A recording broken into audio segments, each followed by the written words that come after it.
Thank you everybody for joining today and for travelling. This is a kind of a celebration of, I've written here 4 years, but it's actually 6 years, and Amber might disagree with me and say it's even longer than 6 years, or feels longer than 6 years, of celebration of the work that we've been doing around Pys Plîs. So this is really an opportunity for us to thank everybody who's been involved on the Pys Plîs journey so far, and hopefully people that will also be continuing to work with us in the future on the things that we've started with Pys Plîs, and we hope to continue. We've got pledges here today that have pledged to help us drive up veg consumption in Wales. We've got veg advocates here, and we've got supporters and beneficiaries actually of the work that we've done through Pys Plîs.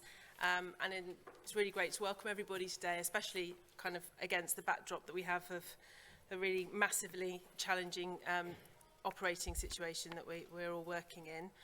So I'm just going to start with housekeeping. So we've got Welsh translation available. We've got headsets. Do we need to say anything about the headsets? Is it self-explanatory? Yeah, we're going to do a quick test. Cool.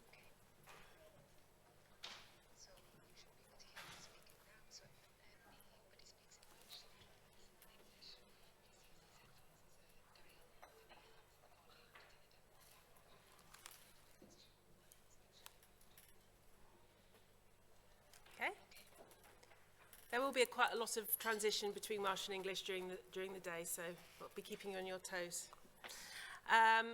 Toilets, fire exits. We've also got some filming and photography going on. Jam Jar are here doing some filming as part of the Healthy Weight, Healthy Wales obesity strategy. Pys Plîs is one of the organisations that was mentioned, talked about in the delivery plans. So Welsh Government are keen to kind of do a bit of a case study on the work we've done today. So there's photography here. I think everyone will have seen that. And if you haven't made yourself identified, if you don't want to be featured in any photographs or film, perhaps if you could let Kaz know. Kaz? Is Kaz there? Kaz know over there. That's great, thank you. We're a small group today, that's deliberate. We're here, as I said earlier, the people that are been involved in our Pys Plîs journey. And so we want to keep it kind of fairly informal. Sorry, I know I'm sounding electum, but that's just for practicality reasons. So please feel free to interject at any time. We will need to use a mic sometimes because we've got a bit of interaction online, and that we'll definitely need to use a mic when we speak with Dan from Veg Power. But feel free to ask questions, seek clarifications, or create a little bit of mischief if you want to. So I think I'm going to assume someone else is doing the slides. You're going to follow me? Okay. So we're going to take you on a journey of the impact that Pys Plîs has had in Wales. We're going to look at this from the view of from the individual level all the way through to the work and the impact that we've had at a UK national level. Last week I went up to Edinburgh and was fortunate enough to be involved with the Scotland Veg Summit, and that was really exciting. It was a very big event, and they were using the opportunity to look at how what actions should be taken within the Good Food Nation Act and the local and the national strategy that Scotland will be building as part of that Good Food Nation Act, and the fact that all local authorities and health boards in Scotland are going to have to deliver and develop local food plans. So that was a focus of the event in Scotland. So for us today in Wales, we're going to deep dive into a few of the areas that we are particularly proud of. So we're going to share some detail on our veg advocate work, and we've got veg advocates in the room. Do you want to stick your hand up if you're a veg advocate? We've got 4 or 5 here. Yeah, shy. We're going to tell you about how back in 2017 a Pys Plîs advertising competition that we did has led to a multi-million-pound advertising campaign. We're going to tell you a little bit about how our small grant scheme that we worked on with a number of partners in the room here today delivered a big impact. Actually, we need to move the slides on. Oh, are you? Okay, don't worry, we can manage without slides. Okay, you work that, it's fine. We're going to be talking about veg cities and how communities have taken action on veg. We're going to be talking a bit about the Pys Plîs pledge process, which is not an easy thing to say, where we're going to talk about from peas to courgettes. So you'll find out more about that.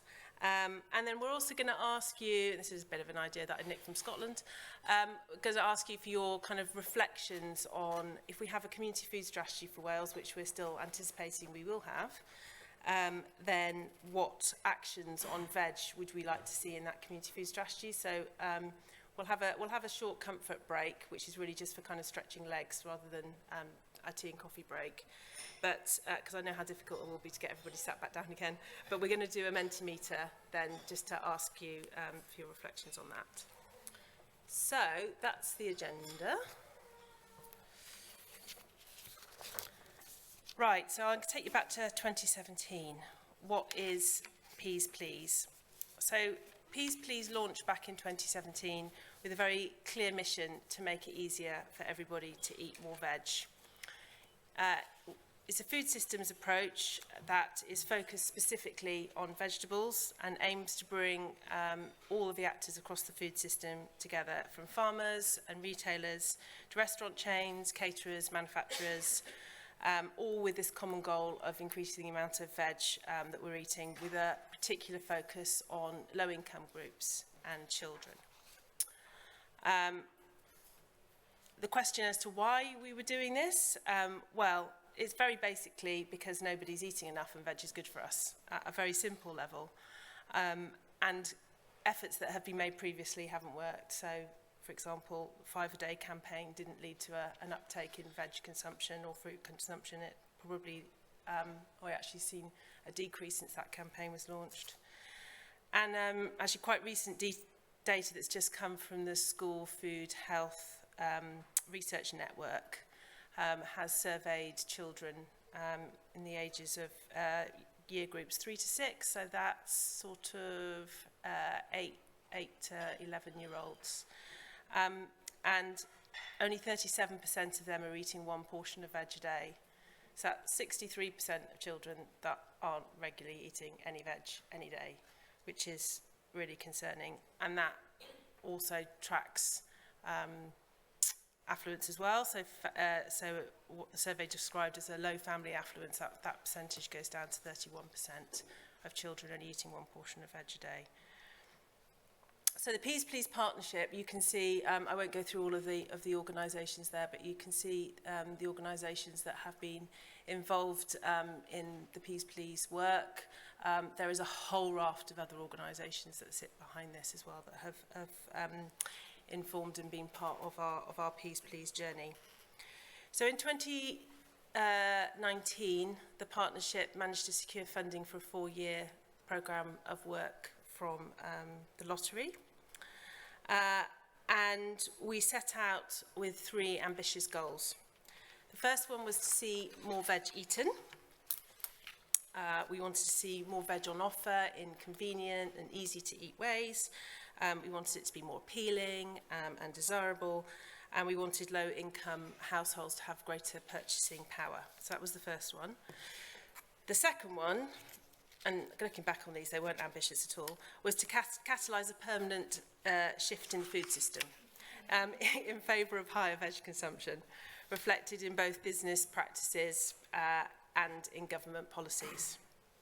And the final one was to establish a successful model for enabling people's voices and lived experience to help create that food system change.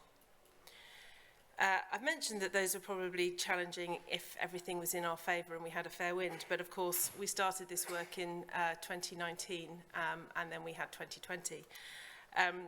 So we were dealing with the backdrop of COVID-19 pandemic, geopolitical events, cost of living crisis, impacts of Brexit, As well as kind of what's also been really emerging over the last few years is the impact on climate change as well that we're starting to see on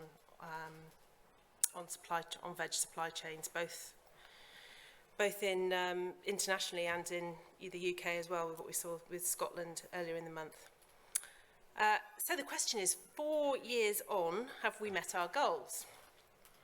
So since the launch of Pys Plîs in 2017, we've worked with 110 organisations that have made a pledge for more veg. So we were aiming for 100, we worked with 110, and many of those organisations from Wales are in the room here today.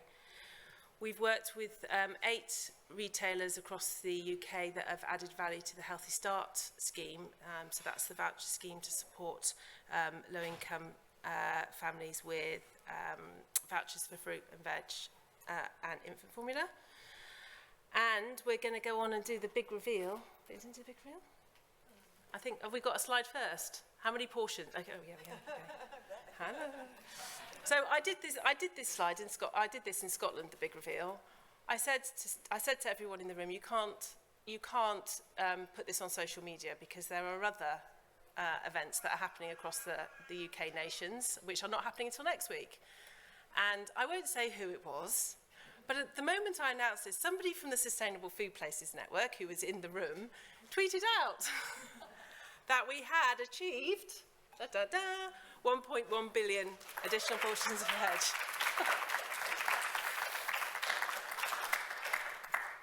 That's the good news. So yay, let's celebrate the 1.1 billion. Sian Ellen's very proud of that. You've got a fan up there as well. Okay, so 1.1 billion, which is like, it's a massive achievement, actually. It is a big achievement.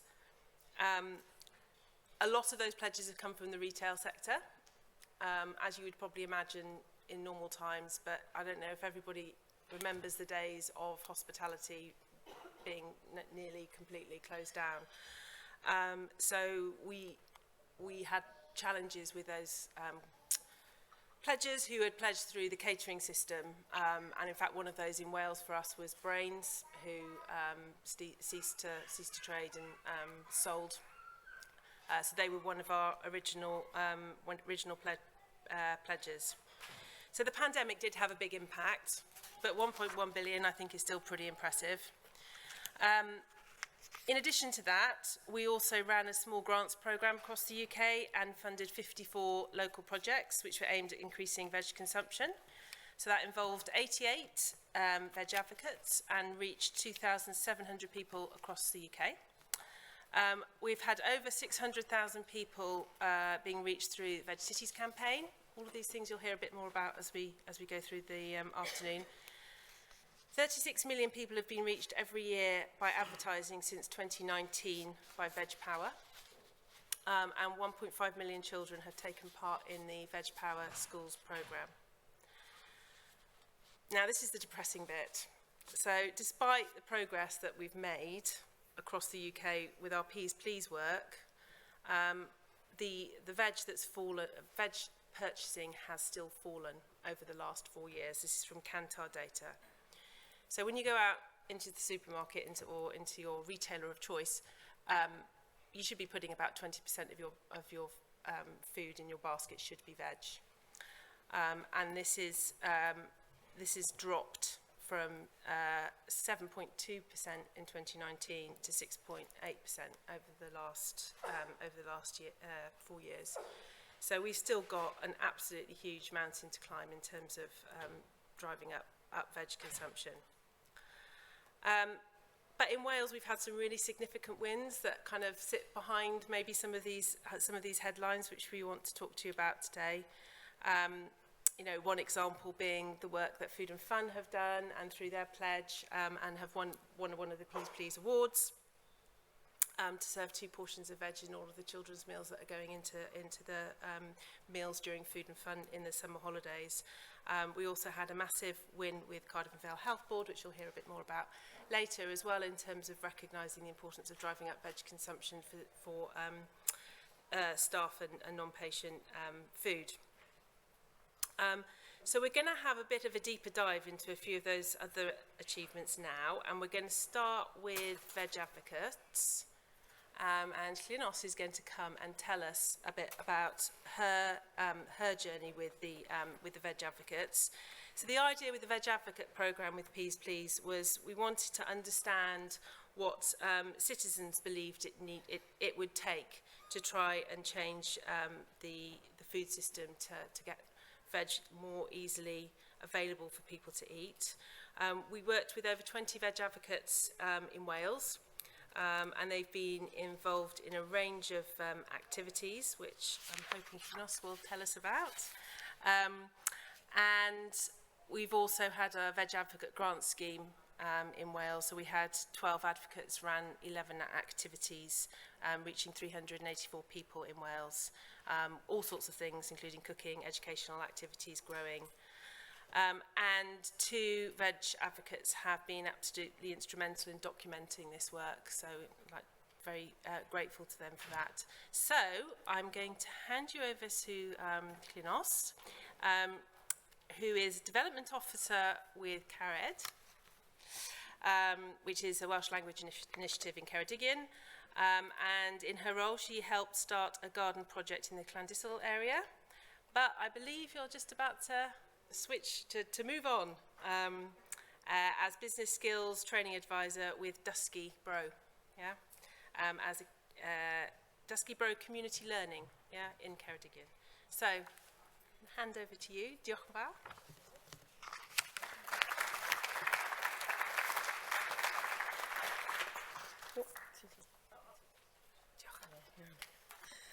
Pnawn da I chi gyd heddi. Gobeithio bod chi'n mwynhau fan hyn lawr yn Nghaerfyrddin, sy'n braf ynddo fe. So sgwrs amdano yr hyrwyrwyr llysau Pys Plîs. Fel oedd Katie'n gweud, sy'n lwcus iawn i ddod yn rhan o'r gwaith yma nôl yn 2017. Oedd fi mor bell nôl yna, mae'n swnio'n rili hir nôl. Des I mewn iddo fe mewn ffordd eitha rhyfedd a bod yn onest, as fel glywch chi, dwi'n gweithio i'r fenter iaith yng Nghaerfyrddin, dwi ddim rili'n gwneud dim byd gyda bwyd ar y cyfan, ond beth o'n i yn gweld wrth bod ni yn cychwyn ar y daith yn Llandyssil i creu gardd cymunedol, bod na trawstoriad eitha clir o ran ni gyd yn gorfod bita. Na beth mae'n mynd y lawr i, ni gyd yn gorfod bita, a mae bwyd yn rhywbeth eitha sylweddol I ni gyd. Felly, pam wyles I y gwaith yma'n cael ei hyrwyddo a cael sgwrs gyda Sianeli'n amdano fe, o'n i'n meddwl bod fod yn rhan o'r gwaith yn rhywbeth eitha sylweddol I ni fel prosiect ar y cychwyn cyfan, mwyn sicrhau bod ni yn dechrau'r gwaith gyda'r meddylfryd na o cynyddu faint mae pobl yn bita llysiau. Ond nid jyst llysiau, ond bwyd yn gyffredinol sy'n cael ei gynhyrchu mewn gardd. Beth nes I mwynhau o ran y prosiect, dod I nabod pawb o phob un, fel mae rhai wedi gweud, mae rhai fi'n gweld gwynebau cyfarwydd yn y crowd fan hyn, dwi wedi cydweithio gyda, a oedd e'n braf dod â gwybodaeth ma o gwahanol ongle ynglyn â llysiau ac ynglyn â bwyd yn gyffredinol. A hefyd, cysyniad ma o fel mae bwyd yn gallu cael siwt gymaint o ddylynwad arno ni o ddydd I ddydd fel pobl, fel y gost o bwyd, fel gallwn ni cynnyrchu bwyd yn hunain, a jyst addysgu bobl bod yn weddol hawdd os maen nhw moyn gwneud y cam yna I helpu hunain pan mae'n dod I cynnyrch a hefyd dylanwadu ar asiantaethau a polisïau allanol. So dyna beth o'n i'n mwynhau amdano fe. A gyda cefnogaeth wedyn Bwyd Synnwyr Cymru, o'n i'n cael y gefnogaeth na hefyd wedyn ni, nid yn unig I siarad, ond ambell oedd I herio hefyd pam bod yr gwybodaeth ma'n cael ei gwneud, a pam bod nhw'n wneud yr penderfyniadau yma oedd yn cael effaith andwyol o'n ni fel unigolion ar y lawr gwlad. O ran y gwaith, fi o'n i'n lwcus hefyd I cael ychydig o arian, oedd e ddim yn arian mawr, I redeg brosiect yn lleol. A o hynny o beth gynelon ni yn yr ardd, gan bod ni'n cynhyrchu ychydig o fwyd yn yr ardd fel tatw, betis, a'r math na o bethau, oedd ar diwedd yr cyfnod tyfu, oedd mynd ati wedyn i cadw'r bwyd na hir dymor. So, elon ni sesiynau cadwoli a fficlo, so preserving and pickling, basically, na beth oedd y syniad. Achos eto, beth o'n i'n sylwi wrth siarad gyda pobl ar lawr gwlad, bod y sgiliau yma mynd i golli, mae pob un yn dibynnu ar ein siopau ni i gynhyrchu'r bwyd, a wedyn mae sgiliau i gael gyda ni adre i goginio ac i cadw'r cynnyrch mae hir dymor. A ni'n gweld na hefyd yn pethau fel adeiladu, fel chi'n gweld, mae'n rhyfedd yr trawstoriad rhyfedd ma'n ni'n gweld, mae tai yn cael ei adeiladu heb gerddi, maen nhw'n just patching bach o ardd, maen nhw'n cael ei adeiladu heb pantry, dim mynd ma'n i gadw unrhyw bwyd, so os chi'n cynhyrchu bwyd, byddwch chi'n rôl ei gadw fe. So, mae'n broblem, os gael ei weid fyna, mawr i newid agweddau pobl, ond gobeithio gyda'r gwaith yma ni wedi newid ychydig o agweddau pobl ar lawr gwlad. Oedd e hefyd yn peth braf i fi fel swyddog sydd yn gwneud dipyn o wahanol math o brosiectau gyda iaith. I atgoffa'n hunan pam dwi yn cynhyrchu snacks, te a coffi ac ati, i bido mynd yn automatic am y biscuits, bod fi'n mynd am y carrots a'r cucumber a llysiau, yn ogystal â ffrwythau, a mae'n hawdd fi'n credu ni gofio. Mae'n mor hawdd mynd i'r counter gyda'ch biscuits chi a'ch cacen, a wedyn anghofio bod na pethau arall ar gael i bobl i fyta. A pethau lot mwy iach i'ch corff chi hefyd, a hefyd sydd yn helpu gyda'r ymenau, ond mae hwnna'n, fel yn gweud, yn bwnc arall eto, yn dyfa, fel maen nhw'n gweud, yn dyfa. Ond enni, so hwnna'n beth braf. A hefyd, fi es i'n lwcus i fod yn un o'r documenter, y dogfennwr yma, nath y gwaith o casglu'r tystiolaeth i gyd o'r prosiectau nath gael ei gynnal ar draws Gymru gyda'r prosiect yma. A oedd yn braf gweld y math o beth oedd wedi gael ei. Fel yn gweud, nelon ni yr piclo a hefyd nelon ni sesiwn yn yn yr genedlaethol, yn yr Eisteddfod Genedlaethol, lle ath cynnyrch yr ardd o Landysul i Dregaron i gael ei coginio gan chef. A braf oedd gweld pawb yn mwynhau'r bwyd oedd wedi dod o'r ardd y bore hynny a cael ei defnyddio o fewn arddangosfa o bwyd a cynnyrch oedd yn cael ei greu yn lleol. I wedyn rhywbeth mor syml a jyst eistedd lawr a plannu letys, plannu salad ac ati oedd yn gallu cael ei roi ar y silffenest. So, fel yn gwybod, oedd yn mynd o rhywbeth mor wedi cael ei greu yn ardd cymunedol i rhywbeth mor syml a tyfu ar yr silffenest. A wedyn nath rhai hefyd wneud coginio. So, oedd yr prosiectau mor gwahanol, oedd yn braf gweld hynny. Ond hefyd oedd yn braf gweld yr adborth oedd yn dod nôl hynny hefyd. Yr adborth oedd bod yn neud gwahaniaeth, oedd ystod o oedran wedi cymeryd rhan yn y fe. A beth o'n i'n gweld hefyd, mae yna wacter, efo'r wacter yw'r gair cywir felly, ond mae yna gap i gael o sgiliau. A mae oedd hwnna yn llun eitha clir oedd yn cael ei ddangos ar draws pob dim. Oedd na diffyg sgiliau tyfu, ond hefyd oedd na diffyg sgiliau coginio.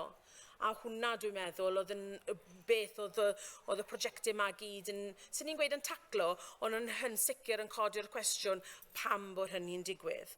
Ac o hynny o beth oedd y gwybodaeth na wedyn gyda ni fel hylyswyr yn gallu mynd nôl i'r cyngorau sir a asianteithiau ac ati, a lle o'n ni'n gallu wedyn lobio hynny pam mae hyn yn digwydd a beth gall gael ei newid. So, oedd creu hwnna'n bwysig i fi fel person hefyd, a o'n i'n gweld bod yn bwysig gan yr hyrwyddwyr llysiau i gyd, bod y cam nesaf yn cael ei ddigwydd hefyd, bod ni yn gwneud lobio fwy. Mae polisi yn cael ei greu sydd yn ffab, ond ambell waith dyn nhw ddim o reidrwydd yn adlewyrchu beth sydd yn digwydd ar lawr gwlad. A mae rhaid i ni cael yr cysylltiad na fi'n credu yn fwy clir fel mae pethau'n mynd yn ei flaen. Dwi hefyd yn therapist, so o'n i'n gweld hefyd pam o'n i'n siarad amdano'r gwaith yma o'n i'n gwneud, oedd y pobl o'n i'n siarad â yn rhannu gyda fi, yr gofid oedd gyda nhw, fel sydd wedi cael ei gweud yn barod am y cost sydd yn mynd lan, cost bwyd, mae rhai, even siarad yn bersonol, dwi'n mynd i siopa bob wythnos, fel ni gyd siŵr iawn yn gwneud. Mae cost siopa fi wedi mynd o 80 pint yr wythnos, lan i agos i 200 pint yr wythnos. A mae hwnna yn mae'n naid ofnadw o fawr. Felly, oedd e'n braf clywed y pobl yma'n gweud bod nhw'n moyn yr hyder a bod nhw'n moyn y gefnogaeth felly i mynd nôl i ailgydio'n sgiliau fel tyfu a fel coginio hefyd oedd yn beth arall. Ac o fewn prosiect yr ardd ac oherwydd y gwaith yma, mae e wedi bod yn sylweddol ynglyn â'i cynllun datblygu nhw, lle nawr mae gyda nhw cyrsiau yn dod i fyny sydd yn helpu pobl i ail ddysgu coginio llysiau a coginio'n gyffredinol y sgiliau yna sydd wedi mynd ar goll dros y blynydde diwetha. So, hefyd, achos mae gweithio Menter iaith dwi'n gweithio, wrth gwrs, oedd yn bwysig i tynnu mewn y iaith mewn i'r gwaith yma o ran fi hefyd. A hefyd, o'n i'n gweld bod ein geirfa ni'n mynd ar goll hefyd, oedd yn eitha diddorol. Nid geirfa jyst o ran llysiau, fel beth yw beetroot yn Gymraeg neu beth yw cabbage, ond hefyd yr tools ni'n defnyddio, yr offer ni'n defnyddio yn garddio. Oedd e'n rhyfedd clywed pan ma'n ni'n gweithio yn yr ardd, achos mae gardd cymunedol oedd hi. Fel fi'n gwybod beth oedd cryman, ond ddim yn gwybod beth oedd yn y Saesneg, felly o'n i ffilia, o'n i fel, chi'n gwybod, mae fe'n edrych fel rhyw fath o hook, a nhw'n gweud, wel, hook yw e, o, ife? So oedd yn gweld gwahaniaeth rhwng beth oedd pobl yn meddwl o geirfa. Ac o feddwl am geirfa a hyrwyddo'r Gymraeg, beth o'n i hefyd yn gweld, bod angen y iaith na hefyd yno ni, a mae hwn yn beth bwysig dwi wedi gweld hefyd trwy'r prosiect yma, bod ni'n cael yr introduction, yr cyflwyniad yma i iaith gwahanol, achos mae iaith ni'n datblygu yn reoledd, a mae nawr pobl yn dod i fod yn ymwybodol fwy o pethau fel yr ymgylchfed ac ati. Mae'r hyn yn geirfa newydd, dyn ni ddim byth wedi gorfod delio gyda'r blaen, a hefyd mae pobl ddim yn ymwybodol ohonyn nhw. Felly, o'n i'n gweld bod iaith a cyfathrebu yn bwysig yn y ddwy iaith, achos mae rhai bobl ddim yn sylweddoli beth yw'r geirfa newydd ma, neu'r geirfa posh mae pawb yn defnyddio. So mae'n bwysig fi'n credu bod ni yn gwneud y pethau yma'n accessible, bod nhw ar gael i bawb o phob un, a bod ni ddim, fel maen nhw'n gweud yn y Saesneg, baffling them with science. Mae'n bwysig bod y geirfa ma'n cael ei defnyddio sydd yn addas i bawb o phob un. Felly, hwnna oedd y peth mwyaf pwysig, oedd gwneud y pethau yma'n berthnasol i pobl, a wrth gwneud yn berthnasol, gydag amser gobeithio fyddwn ni'n gallu newid agweddau i fod yn bositif am y dyfodol agos. Ydy hwnna'n cwmpasu pob beth. Diolch yn fawr. A diolch am y cyfle hefyd. Mi'n siŵr bod yr hyrwyddwyr i gyd hefyd yn diolch hefyd am y cyfle. Diolch. Os unrhyw gwestiwn, sa'n gwybod o dwi'n gallu'r ateb, dwi ddim yn arbenigo yn dim fyd, ond fi'n siŵr gallwn ni ateb os oes gwestiwn o ran y prosiect. Na, gret. Wff, gret.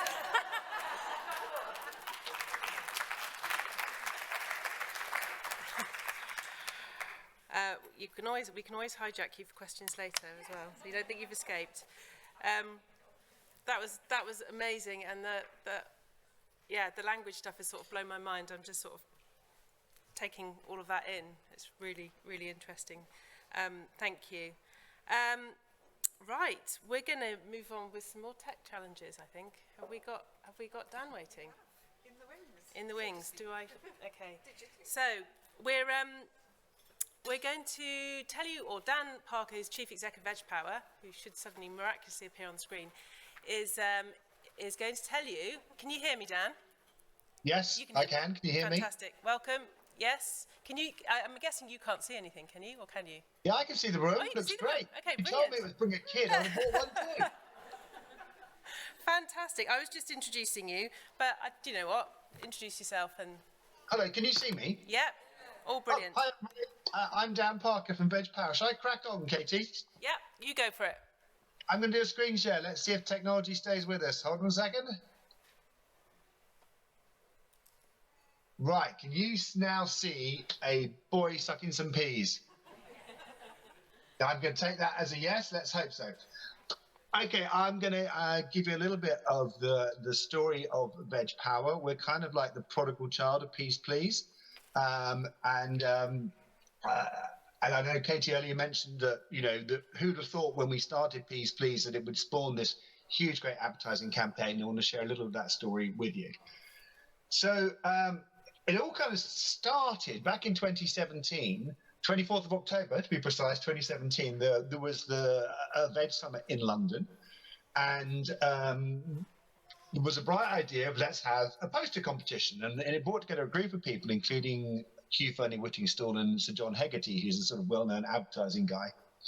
And over what I think was probably far too comfortable a lunch, they decided that what we needed to do was to launch an entity that would go out and make vegetables more desirable and market vegetables. And so we had the poster competition, and I'm sure many of you might remember this fabulous poster that resulted from this, which we then sort of spread across the country. And as you can see, it popped up all over the place and all over social media. And we got that lovely thing around the side of the stadium in Cardiff, and lots of excitement and lots of buzz. And there we were with lots of hope and anticipation, and absolutely no money, means or resources to do anything with it. And that obviously became the next challenge. So what we did is we sort of positioned Veg Power in this kind of structure. So where Pys Plîs is driving the supply side and the availability and the accessibility of vegetables, and then Veg Cities and the Veg Advocates are working within the community, the idea is that Veg Power would be the ones who would be stimulating demand, building that desire amongst the population as a whole. Right? And so we defined ourselves. We're a not-for-profit. We consider ourselves to be an alliance of about 500 different organisations participate in some capacity in about 5,000 schools. And our mission is to inspire kids to love vegetables and to share that joy with their parents today and their own children tomorrow. And that's a particularly important part, I think, of the thinking. Is what we're doing is we're training the future parents, the future influencers, to be really positive parents and influencers when their time comes round. Now, it was after we sort of did this, we created quite a bit of noise, and we did a crowdfund, and we raised enough money for us to sort of exist. But at the same time, we also raised an awful lot of noise. And at that point in time, we got a phone call from ITV. And that was a game changer. ITV said, what can we do to help? And we said, well, you could give us millions of pounds worth of free advertising. And they went, sure, no problem. And so suddenly we had the means in order to sort of think about delivering our mission. That resulted in a campaign called Eat Them, Defeat Them. So we went to the advertising agency that's probably the best advertising agency in the world at the moment. It's called Adam and Eve, and they're probably best known for coming up with the John Lewis ads, amongst others. So we went to them with ITV and said, hey guys, you know, any chance you fancy making an advert for us for free? And they went, yeah, all right. And we all sat down, and there's an awful lot of creative thinking and strategic thinking around this campaign, which is all about how do we put kids and parents on the same side? How do we reduce that bit of friction that exists in many homes? And above all else, how do we make vegetables fun and playful? Because for primary school age children, kind of how much fun I'm having now is the only goal, only motivation, right? So we said, well, let's go to where the kids are. And we said, you know what, kids, you're right. The vegetables are evil and they're taking over the world. But there's only one way you can defeat them, is you've got to eat them. And all the kids laughed and they thought it was funny. And there was always a moment of truth was, would they then go on to eat the veg, which thankfully they did. Now that is, we've now done 5 years of Eat Them, Defeat Them. We're just working at the moment on year 6. And to give you a sense of the scale of the project, we have over that time secured £17.5 million worth of advertising, mostly from ITV, Channel 4 and Sky. But for many other media partners, Google and lots of the sort of kids channels and many other people have donated at some point in the way. which means that, as Katie mentioned earlier, we're reaching at least 36 million people every year. Other years we've reached over 40. It kind of varies each year, but 36 is the minimum we reach with that TV ad campaign. And if you look at that, I'll give you some numbers. Advertising on TV means that 57% of households with children will have seen that advert. That's the kind of data that you can reach. That's the kind of size of audience you can reach through mainstream TV these days. And then we do a very comprehensive survey of 3,000 parents and 3,000 kids. And what we see from that entire audience is that about 51 to 52% of parents and kids remember seeing this TV ad. So we've got almost universal, of all the people who've seen it, it's universal recall.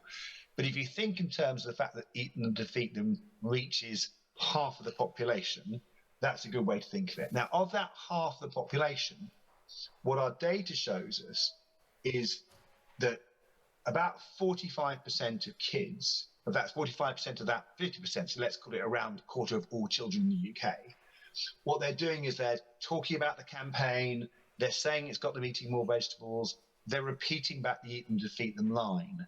And what it's doing is it's becoming part of the culture of that generation, and it will be an advertising line that they will repeat to their children 20, 30 years from now, probably long after we've all packed up and certainly if I've retired. The other interesting impact we see is that 31% of parents say that they're eating more vegetables as a result of the campaign too, because a lot of parents and carers end up eating what their kids eat. Right? So we're kind of this idea that we can harness the pester power that perhaps people like McDonald's and Coca-Cola have done so well. We can actually harness that kind of children's energy to be an influencer for food inside their household. We're definitely seeing evidence of that. Right? And interestingly, these figures are creeping up still every year. These numbers go up and up and up as this campaign just becomes part of the culture of that generation. We've had tons of celebrity support. There's a few famous faces you might know who've swung behind the campaign during time. And this really helps to create a buzz. So what we see as these kind of three pillars is that advertising and celebrity support. What it does is advertising doesn't usually sell products. There are exceptions to that. What advertising does is it creates an environment in which the products can be sold. And so they create a buzz, they create associations, they create values and beliefs. And what you do with those is what comes next in marketing. So what happens in schools is the schools turns all that excitement and all that buzz, and they turn it into kids engaging with veg and trying veg for the first time. And the kids will, the schools will do lots of activities and fun stuff, but ultimately it results in the child trying a piece of broccoli, and they get a big broccoli sticker. And that sticker, as well as being a reward for the child, is essentially a letter home to their families to say, I tried broccoli today.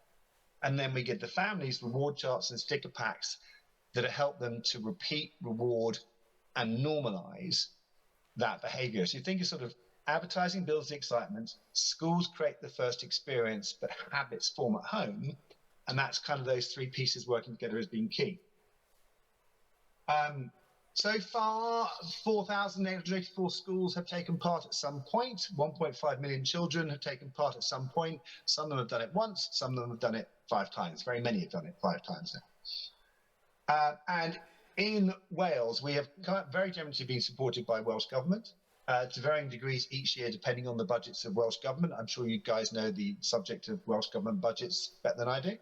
But we sort of built up from 100 schools, then 165.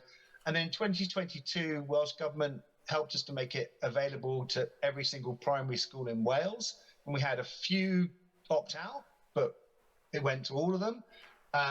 Unfortunately, in 2023, Welsh Government's budget was a little bit tighter, and we could only do a digital version of the campaign. And we offered that out to all the schools, and about half the schools came back and said they'd like to do it with sort of downloadables and digital versions and sort of, a more cost-effective version of the campaign. So that the kind of reach we've been getting in Wales.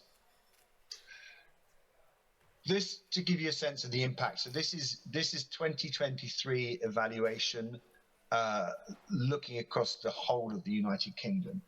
And what we find is that for parents and carers who've taken part in the schools programme, which last year was, say, 631,000 children, this year, sorry, 77% said that their kids ate more vegetables as a result. And then when we look at what we would call the most veg-resistant children, the children who really are on that kind of, I don't eat veg, I don't like veg, all that kind of huge negativity around veg, 66% of their parents say their kids ate more veg. So we see a little bit of dip, but we're still kind of reaching those really hard to reach families.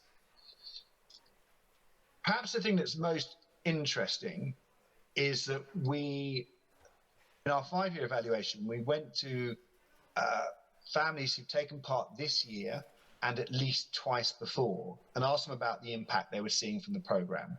Now, 39% said it had a positive impact each year when it came round, but 53% said it was making a lasting and long-term improvement to both to the volume and variety of vegetables that their kids were eating. So we're seeing that we're really getting some traction there in the long term.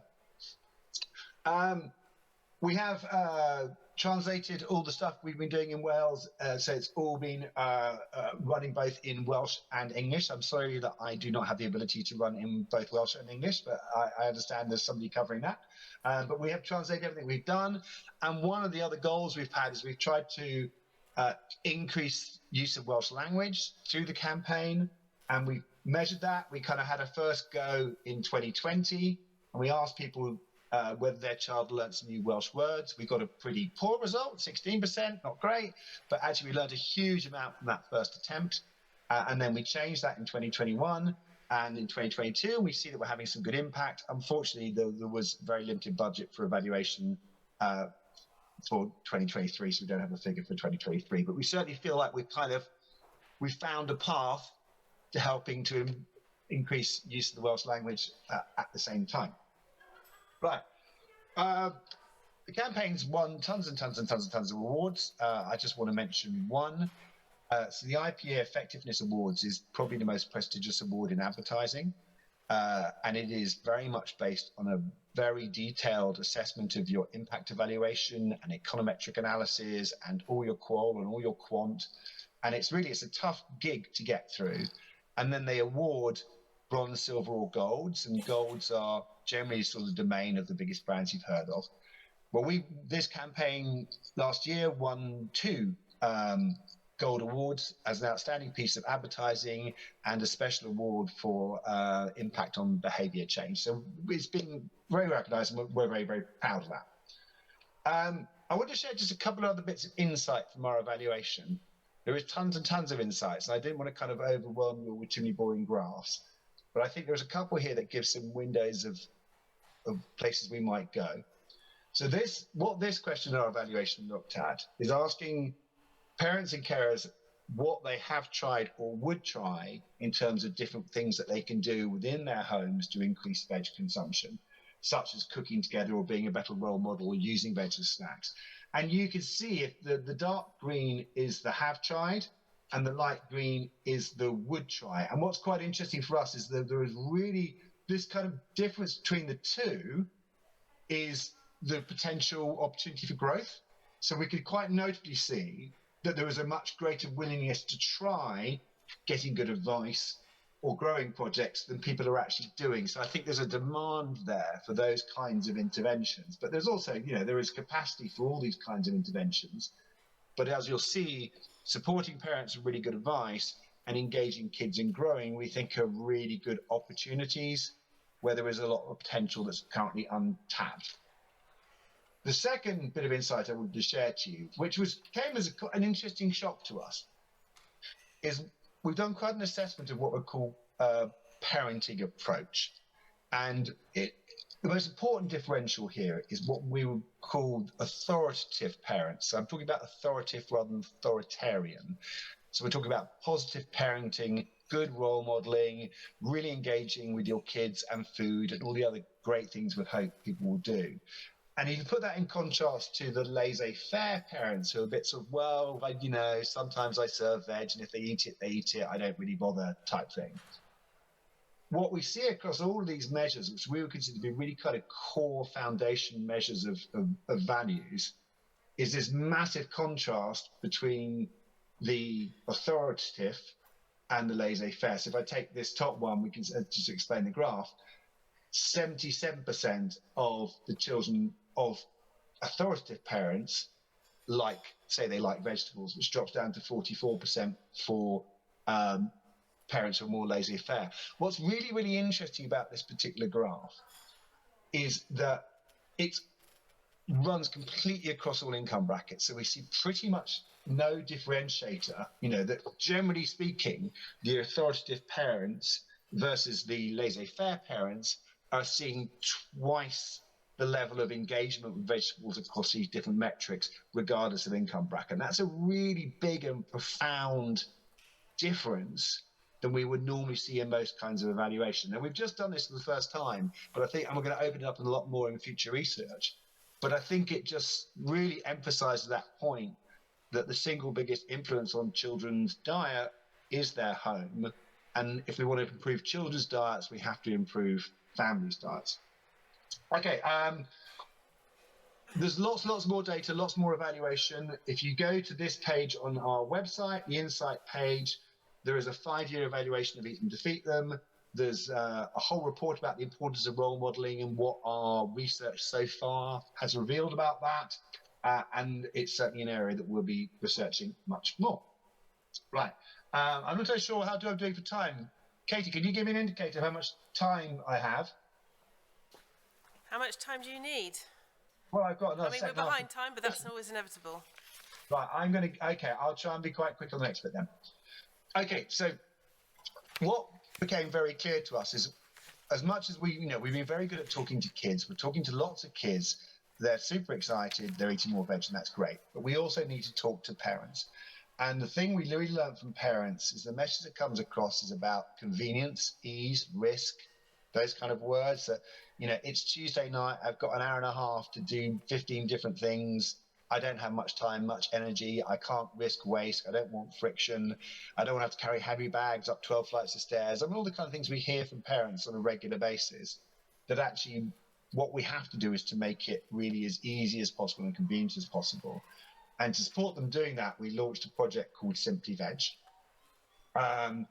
The mission of Simply Veg is we want to make it as easy as possible in a cost of living crisis to help people have sustainable and healthy food in their house. But perhaps the last line is most important, is what we heard from so many families is that they followed the advice of various programs that are out there, but nobody wanted to eat the food that resulted from it, and it ended up in the bin, and that was very demoralizing. So we have to make sure at the absolute front of the whole thing is you've got to take your family with you, and it's got to be friction-free and something that your families will love, and that makes it perhaps a slower journey. We have kind of moved to a level of thinking that says what we're trying to avoid is perhaps a classic approach, which is normally, if you don't eat enough veg, here are the horrible things that will happen to you. Here's a basic lesson in nutrition, here's a bunch of recipes. All our research has shown us that's probably not the right approach. And we've dug more into the psychological components of how do you understand your child's natural preferences? How do you bring children to engage? Maybe it's really gentle engagement through arts and crafts or shopping or sensory activities or cooking together. And how do you help them to slowly engage? How do you change your food bit by bit so it maybe becomes a bit better rather than try and completely change what's happening in your home? And also, how do you create positive meal occasions to role model properly, reward properly, praise properly, re-offer properly?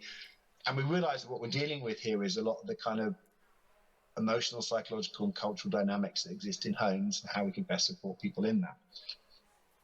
We have thankfully been supported by this amazing inpouring of expertise from celebrity chefs, child psychologists, TV celebrities, nutritionists, dietitians, people with amazing expertise across different areas. And it's been very interesting to pull together people, put a child psychologist in a discussion with a nutritionist about how we solve a particular health problem is really fascinating thing to do. And it's resulted in some great thinking. Final thing, which I'll just mention is, two more things. This one, we have a growing project that is just coming out of its second stage pilot. It's a growing project that very much focuses on growing something so that you love to eat it at the end. It's very fun and engaging and runs in schools.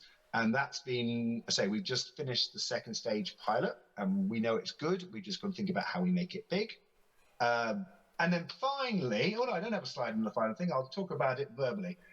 We have a project called Eat the Rainbow, which we have doing in partnership with Urban Animation and Shaun the Sheep, which we're currently piloting in Lambeth, and we hope to bring it to Wales next year. So it's been an amazing journey. We've had so much support in Wales. Food Sense Wales have been incredible. Of course, Welsh Government have been incredible. Castle Howe, the Welsh Local Government Association, and all the caterers and all the schools that have been such brilliant supporters that really just makes us feel so inspired for the future. And I'd wrap up by making this final point. I guess when I first started working on this, I thought, well, we can come up with a brilliant ad campaign. It'd be like a magic wand. Everything will change overnight, because that's kind of how advertising people think.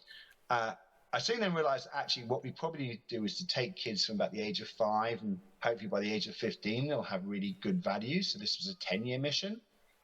But increasingly the way I think about it is I kind of see this as a 25-year plus mission, that what we're doing now is we're training these kids to be the great role models of the future.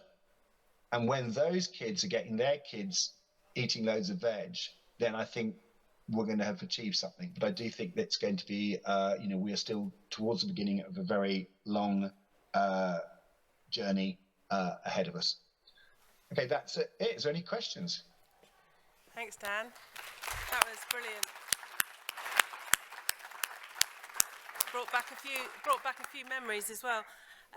Does anybody? We haven't got a whole lot of time, but while we have Dan here, does anybody have any burning questions that they'd like to ask? Can we get a mic? Yeah, we need a mic for the sound. If you just say who you are when you. Hi, I'm Marianne.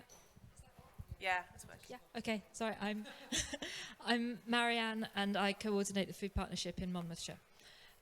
Question about the practicalities of actually getting the vegetables into the schools for the children to try, because that seems to be quite complicated from our point of view. How you get do the schools order on their normal orders? Does your project provide the funding and then somebody comes with a bag of vegetables for the children to try? Just that bit, how do you get veg from not in the school to in the child's little paw in the classroom setting? Thank you. Okay, so there are different parts to that. We don't provide veg because the budget to do so would just be astronomical at the scale at which we're operating. We do, with some of the pilot projects, we do like Eat the Rainbow, we might put a few vegetables into that. But what we have to do is work with the school caterers. So we work very closely with school caterers. And we have at times encouraged the school caterers to come and do, it's broccoli day, and they do some special broccoli activities and bring in extra broccoli themselves. And it's part of their sort of support and giving back to their school community.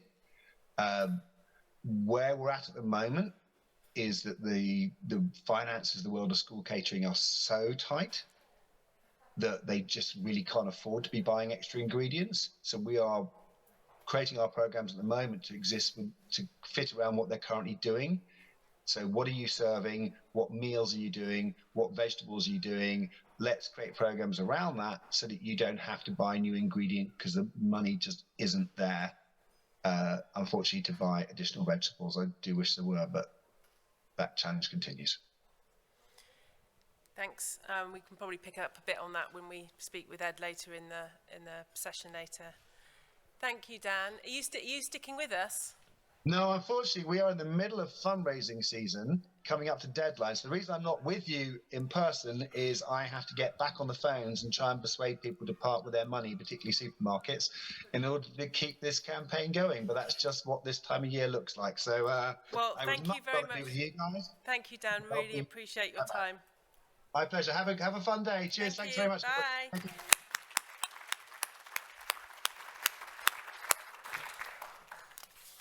Right, so we'll keep changing the pace, keep people on their toes.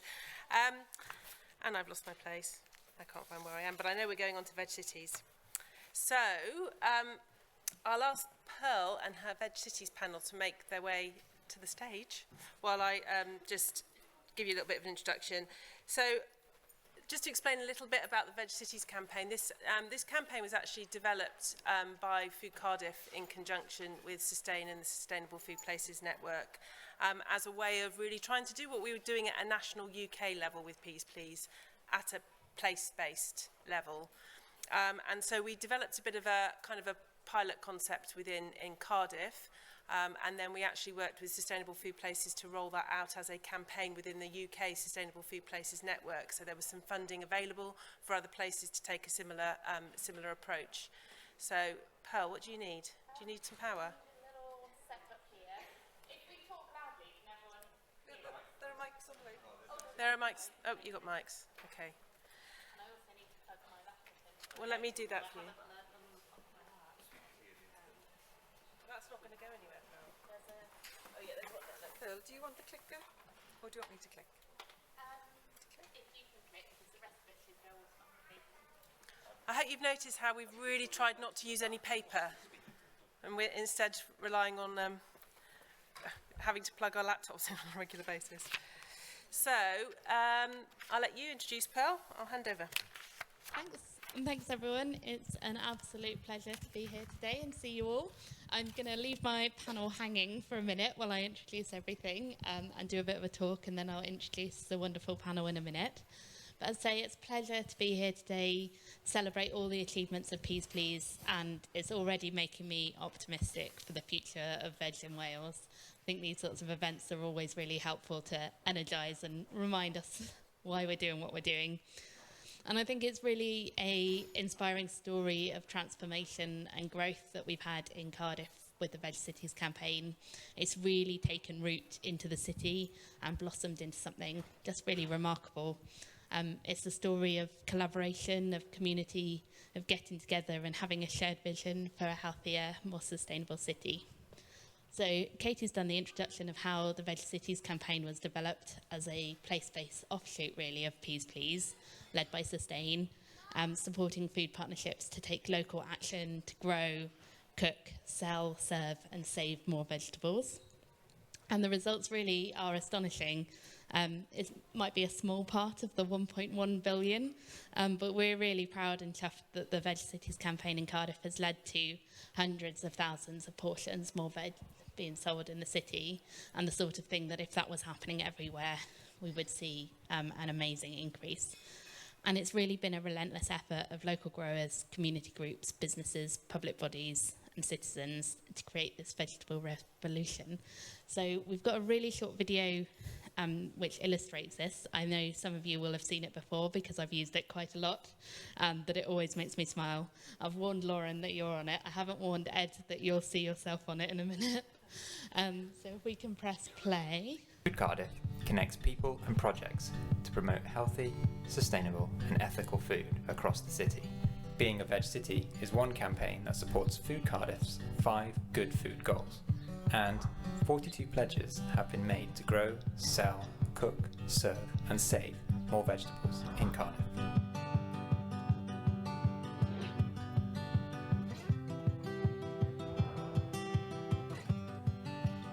So we create small seasonal menus. We like to use local producers, ideally ones based just outside Cardiff or in Wales.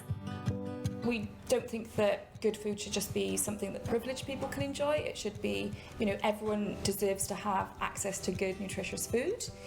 We run regular community dinners. They're a dinner for everyone.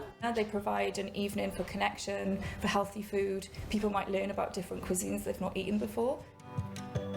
O'n i'n falch iawn cael y cyfle mynd mewn i'r ysgolion, yn enwedig fan hyn yn Gaerdydd, a aethon ni mewn gyda'n chef ni. Wnaethon ni hufen iâ allan o carrots, wnaethon ni smoothies allan o brocoli. Oedd e'n twymwch calon chi rili, gweld plant fydde ddim yn arferol yn ôl nhw yn bita'r llysiau hyn. Ti fewn 20 munud, hanner awr, o'n nhw'n bita moron fel o'n nhw. So oedd e'n benter ffantastig i fod yn rhan o. We started to give it away plants to people and some soil to help the community to gain confidence and to learn new skills with plants. It makes me fall in love to grow, to have the compost, to have the seed. And I ate my first tomato I grew in South Riverside in Cardiff, and it was amazing. I became a veg advocate because I believe that the way to access good, healthy food sometimes is to start and grow it yourself. So I thought it was a really good idea to help people learn to grow their food and what you can do with it. There's no more, satisfying feeling than having the tomato come off your plant. That's success in life and in the garden, isn't it?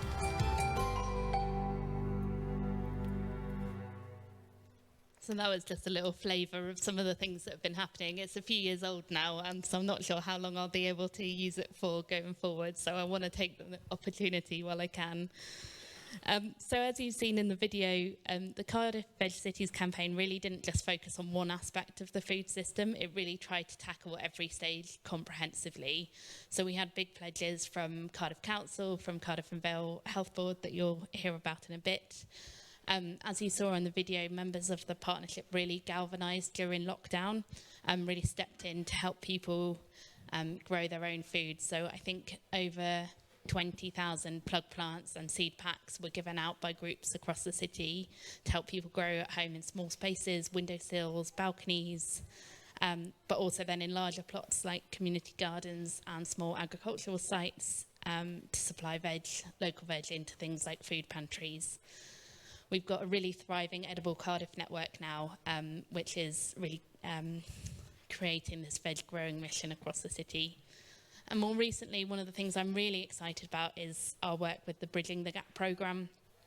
We're looking at developing a pilot, looking at innovative financial mechanisms to make sure that planet-friendly fruit and veg are really accessible to those on lower incomes. We had an amazing workshop earlier this year and beginning to plan what that pilot's going to look like, and you were involved, Tunisia, in that. So that's a really quick overview from me. And I'm gonna do a little exercise to introduce the panel. As well as my Food Cardiff role, I was also involved in supporting and recruiting the veg advocates. And I was trying to come up with all the veg advocate icebreaker questions that all our veg advocates here will remember.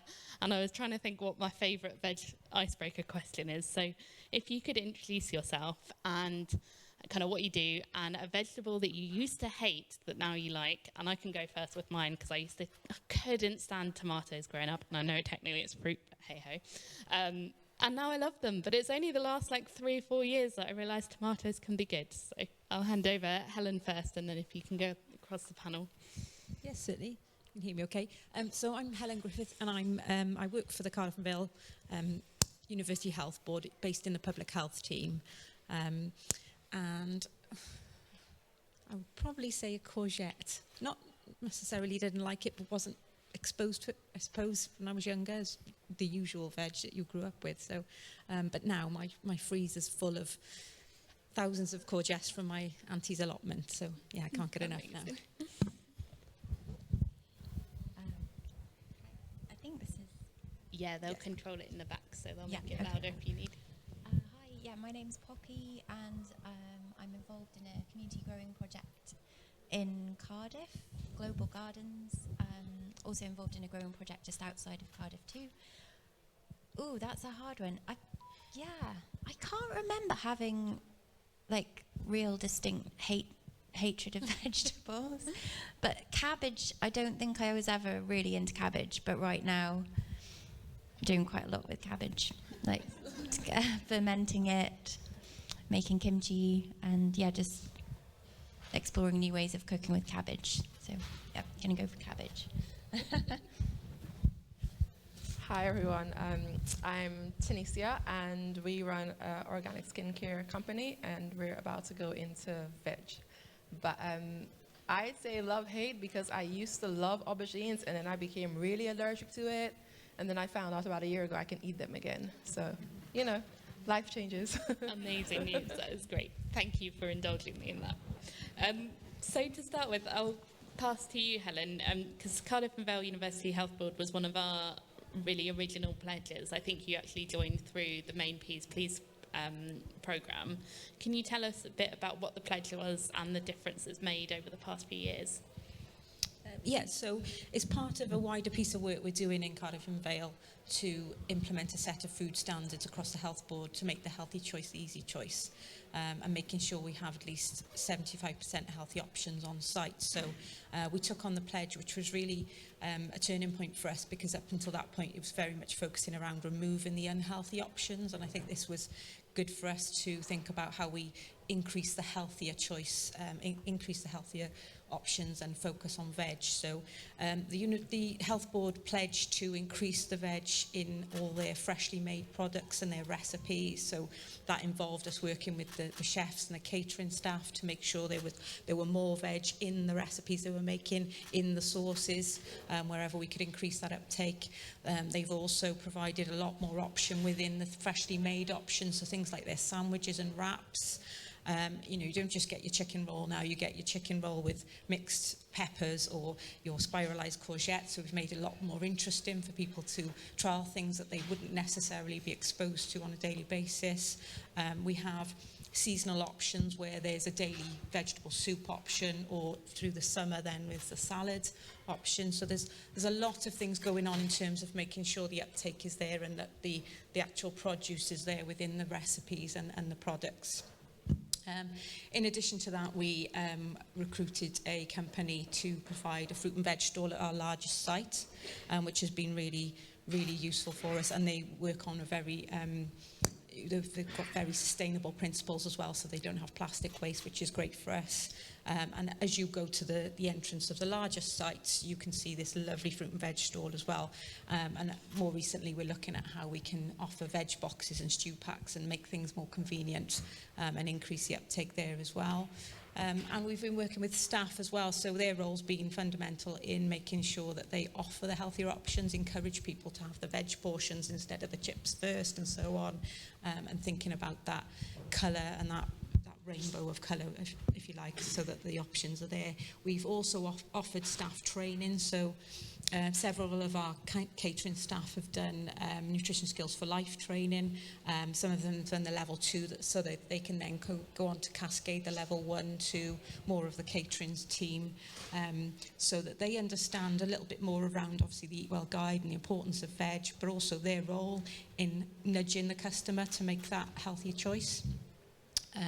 And one thing to obviously just to mention as well is this is around the retail element, so it's what we sell in our outlets, in our restaurants and our cafes, and obviously our customers are largely our staff, patients and visitors, and whilst obviously the patients and visitors are very important to us, we really focus on the staff input, because some of our staff eat with us maybe once, twice a day, so we are having an impact on their daily food intake. So it's really important that we make sure that variety of food is there for them.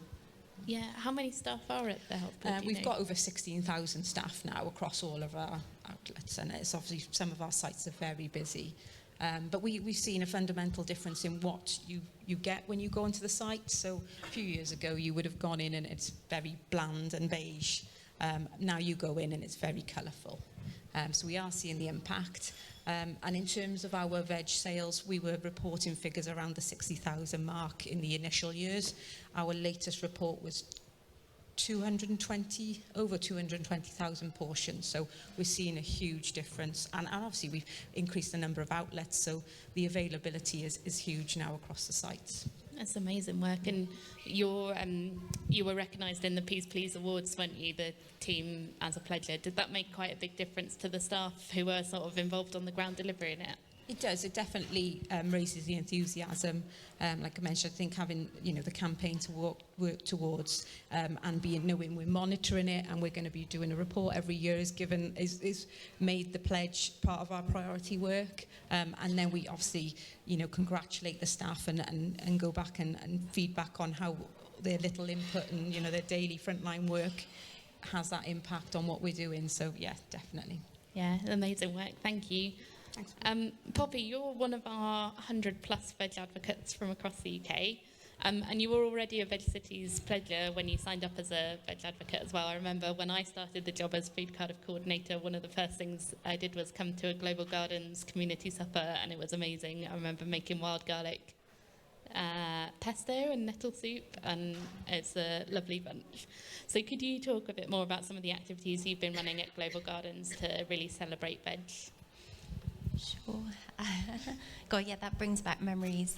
So we used to, as a project when we set up, we started running monthly suppers at a local community centre, actually where Lauren went on to run Wild Thing.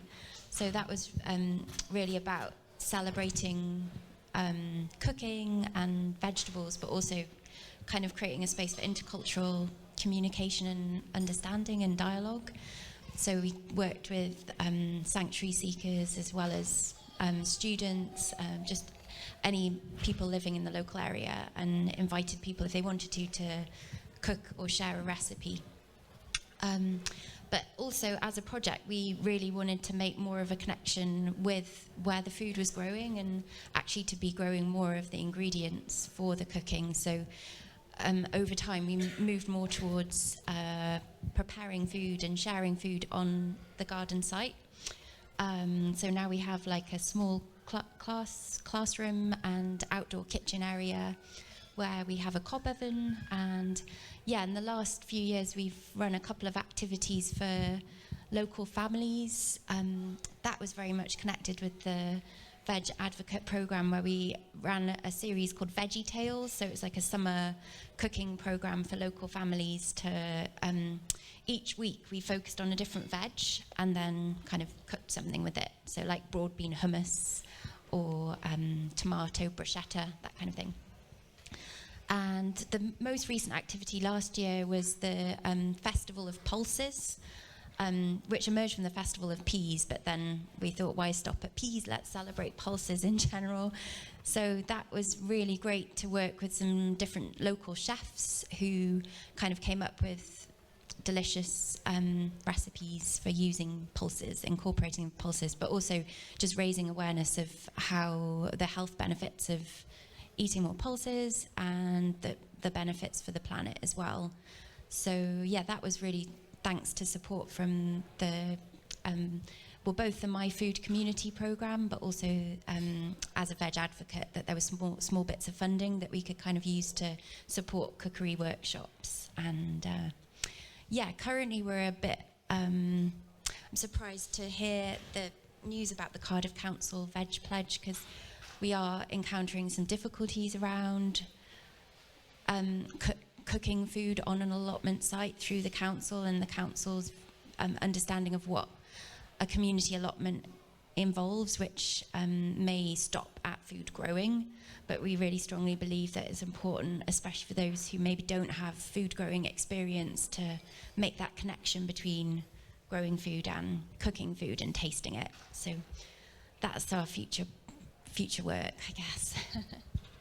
Thank you, Bobby. Really, yeah, you were also one of the projects involved in the Cardiff Growing Together during lockdown, and it was really, inspiring work to see how all the different projects did different things, but created that overall campaign. So, Tunisia, you've joined our work a little bit more recently through the Bridging the Gap project.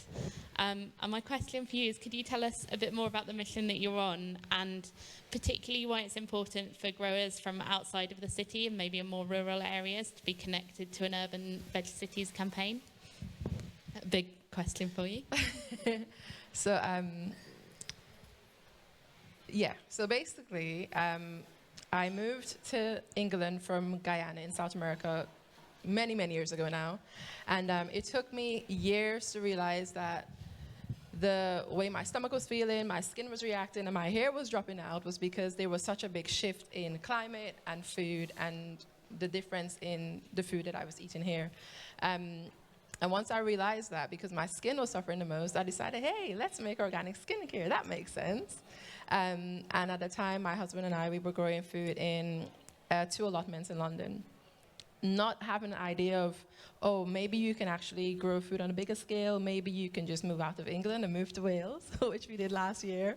And not actually connecting that culturally, the way that I ate back home. We had our own garden, we had our own animals, so everything was quite fresh. It's, right out the garden onto the plate. I didn't connect at the time that those were all factors to the way I was feeling, and sadness in terms of the weather and all of these different things.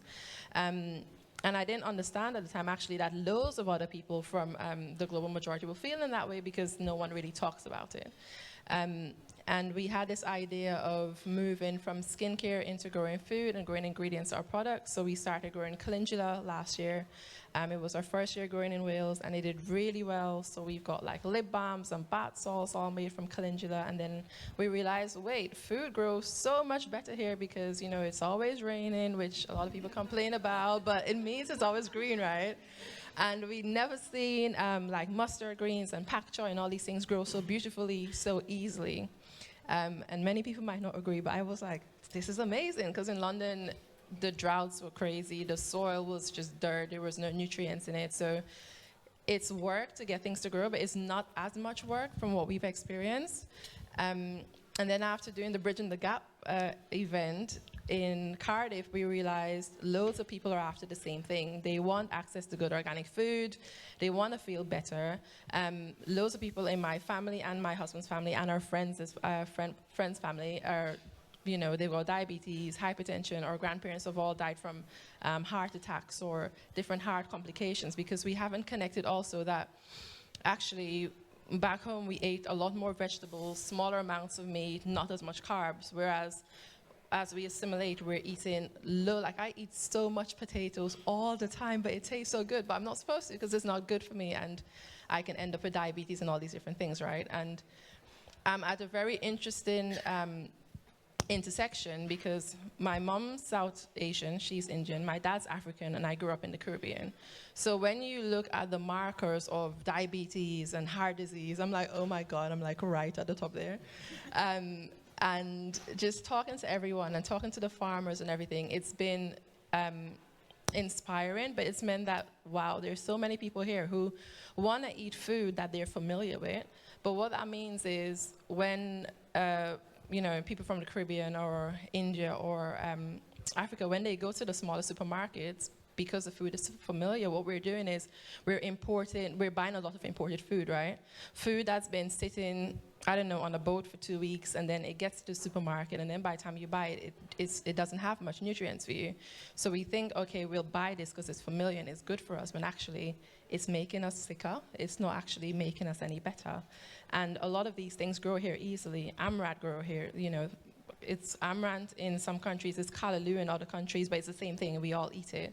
Pak choi is the same thing, we all eat it across how many different cultures. But as well as that, it's not knowing how to eat seasonally, because a lot of us are actually scared of cauliflower, like what is that, how do you cook it, right? But cauliflower curry is really, really good, right? So it's like, how do we connect all of these different things and make sure that people aren't scared to touch the greens that they're not familiar with? Actually, things grow so much easier here if you know what you're doing. So connecting, like you were saying, the educational aspect of it, this tastes so much better when you grow it yourself, or if you can go to the market. And what we found is that the people we spoke to, the customers in Cardiff, what they were saying was actually, we don't have time to go to farmers markets. We've got 2 kids or 3 kids, we're working, we just don't have the time to do it. We want to take part in other people's cultures, like how do we eat that food or cook that food, but we don't have the time to do it. So can you just organize it and we'll show up? That's essentially what they were all saying. And they were trying to say, let's go back to the aspect of, you come to town once a week and you have your blowhorn and you say, I've got organic vegetables and I'm here every week, be consistent. So how can we get veg boxes that are delivered to community centers? Because actually, what we didn't realize is people really do use the community centers in Wales, whether it's, Bewtown, where we were. People were in and out of more than I'd seen anyone use them before. And I think where there's so many hubs around and there's so much more of a community that we found anyway, I think our next project is definitely growing veg and growing veg that people are familiar with, but actually it tastes better because it's grown here, and that cuts down the carbon footprint. It educates the younger generation. And actually, growing up, it wasn't about what I wanted to eat, it's what was on my plate. Like, there wasn't I'm not eating, no. You ate it or you went hungry. But I think it's that thing of children, because my son, he's somewhere. He's 2 and a bit. He's 3 in February. If he can pick it and eat it, he'll eat it. But if I necessarily put it on a plate, he might not eat it as much. But he likes to pick things. And I think children are so far removed from the food that they're eating that that disconnect actually impacts the amount of veg that they do eat. So we learned quite a lot in the last year of being here, and connecting communities, connecting cultures, and connecting people to food that tastes good for them, that is good for them, and connects them on a community level is where we are next, basically. It's so exciting that everything, these are just like 3 snippets of all the things that have been happening through the Veg Cities campaign, so hopefully you get a flavour of that. In terms of time, I don't have time to ask you any more questions myself, which I'm very upset by, but I think we maybe have a minute or 2 for a couple of questions, or 1 or 2 questions if anyone in the audience has any. Amber. I wanted to ask you where you're growing now. We're currently growing in Salem and Llandailo. But at the minute we're applying for a plot of land in Llanboidi with the ELC. So it'll be the first time we're looking at about 6 acres. But before I grew up, my family had rice farms back home, and I had cows. And the interesting thing, I don't know if any farmers do it here, but back home we'd let the cows out in the morning, and they'd all talk to each other on the road, and then they'd go their separate ways. And me and my brother had to, after school, go and find our cows. And to this day, I don't know how we knew which cows were ours. So there is some background experience in it. But yeah, we're in Salem at the minute. Thanks, Amber. 1 more question if anyone wants to ask. Lucy. Hi, Lucy from Social Farms and Gardens. I run the Community Land Advisory Service. I've been working with Poppy at Global Gardens, and we have come up against some barriers with different really valuable community activities. And I was just wondering if, the panel or other people may have some ideas about how we can change hearts and minds. And it's always down to personalities, isn't it? In decision-making bodies, local authorities, and it's just about trying to persuade maybe estates officers or parks officers to come on board with this. So many good news stories here today, and I was filming, what was being said so that we can perhaps play it at the meeting with the parks officer and Julie Morgan tomorrow, and it's just can we think of ideas to change hearts and minds? Thank you. Do you want me to come on that one? I think, is this on? Yeah, I think things are a long process, and we'll be here today and celebrate all of the good things and maybe not talk about all of the hard work and hurdles that have gone along the way as well. So I think not to shy away from the fact that there are those hurdles and things take a long time, and like Dan said earlier, some things are looking at maybe 25-year plus projects. So I think there's inspiration from the other food partnerships here today. So the fact that we've got food partnerships now across Wales, and there'll be examples we can take from other councils and other landowners who have done things and made it work. I think that will be really helpful in making the case for these sorts of things. But yeah, it's a journey. Cool. Thank you, everyone. Thank you to my wonderful panel, and thank you for giving us the platform to talk about Veg Cities. Thank you very much.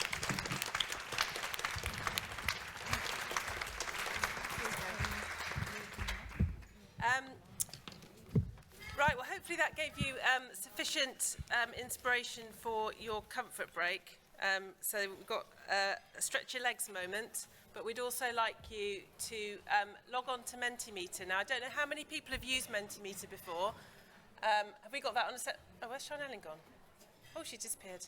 I don't know how many people have used Mentimeter before, but we want to take this opportunity, I think, to Lucy's point just now about how do we influence the decision makers or even the potential blockages in the system. I think one of the ways in which we do that is by looking for leadership at Welsh Government level, and one of the opportunities for doing that is through the community food strategy that they're currently developing. So I think anything that you've heard this morning and any challenge that you would like to make, and any challenges that you have in delivering the stuff that you're trying to deliver on the ground, should be the sorts of things that the community food strategy tackles. So if we have a challenge around, you know, land access, understanding the sorts of things that need to happen on different bits of land and why there are restrictions that there are there, which may just be about historical things that nobody even understands anymore, then this is an opportunity for us to kind of collate that information and present it back to Welsh Government and said, this is a room of experts who have been delivering work in this area. These are the sorts of things that we need tackling. So there can be challenges, but also things that you think, you know, just ideas that things we should have more of in a strategy. So the time is coming up to 1:30. Could I ask that everyone's back by 22? So 1:40. And if you could have a look at this, we'll leave it open for the rest of the afternoon, so you can mull it over and continue to add as ideas come. You're not restricted to one. You can put as many down as you like, and we'll collate them and then send them back to the group afterwards and say, this is what you guys were saying. So if you have any problems with this, find a green t-shirt. And I'll let you stretch your legs for 5 minutes. I think there probably isn't tea and coffee anymore, but there's water there if you need to grab a drink. So I'll leave you to it for 5 minutes. Thank you. Didn't want to let everyone go and have a cup of tea because everybody just wants to talk to each other. Right, which is fine. Actually, afterwards there's plenty of time. We've got this space for a while afterwards, so everyone's really welcome to stay and chat. That's not a problem. Right, so we've got two more sessions. We've got 2 more sessions. So this next session now is to tell you a little bit about some work we did through Pys Plîs. One of the areas that we wanted to look at was innovation. So we wanted to take the opportunity to try some different stuff out. And something that we'd picked up through a couple of our pledges, so Lantra and Social Farms and Gardens that we were working with, we really started to hear loud and strong that there was this real challenge around small-scale horticulture and how to access small pots of money to help progress businesses just with, you know, small things like bits of kits and pony tunnels and boreholes.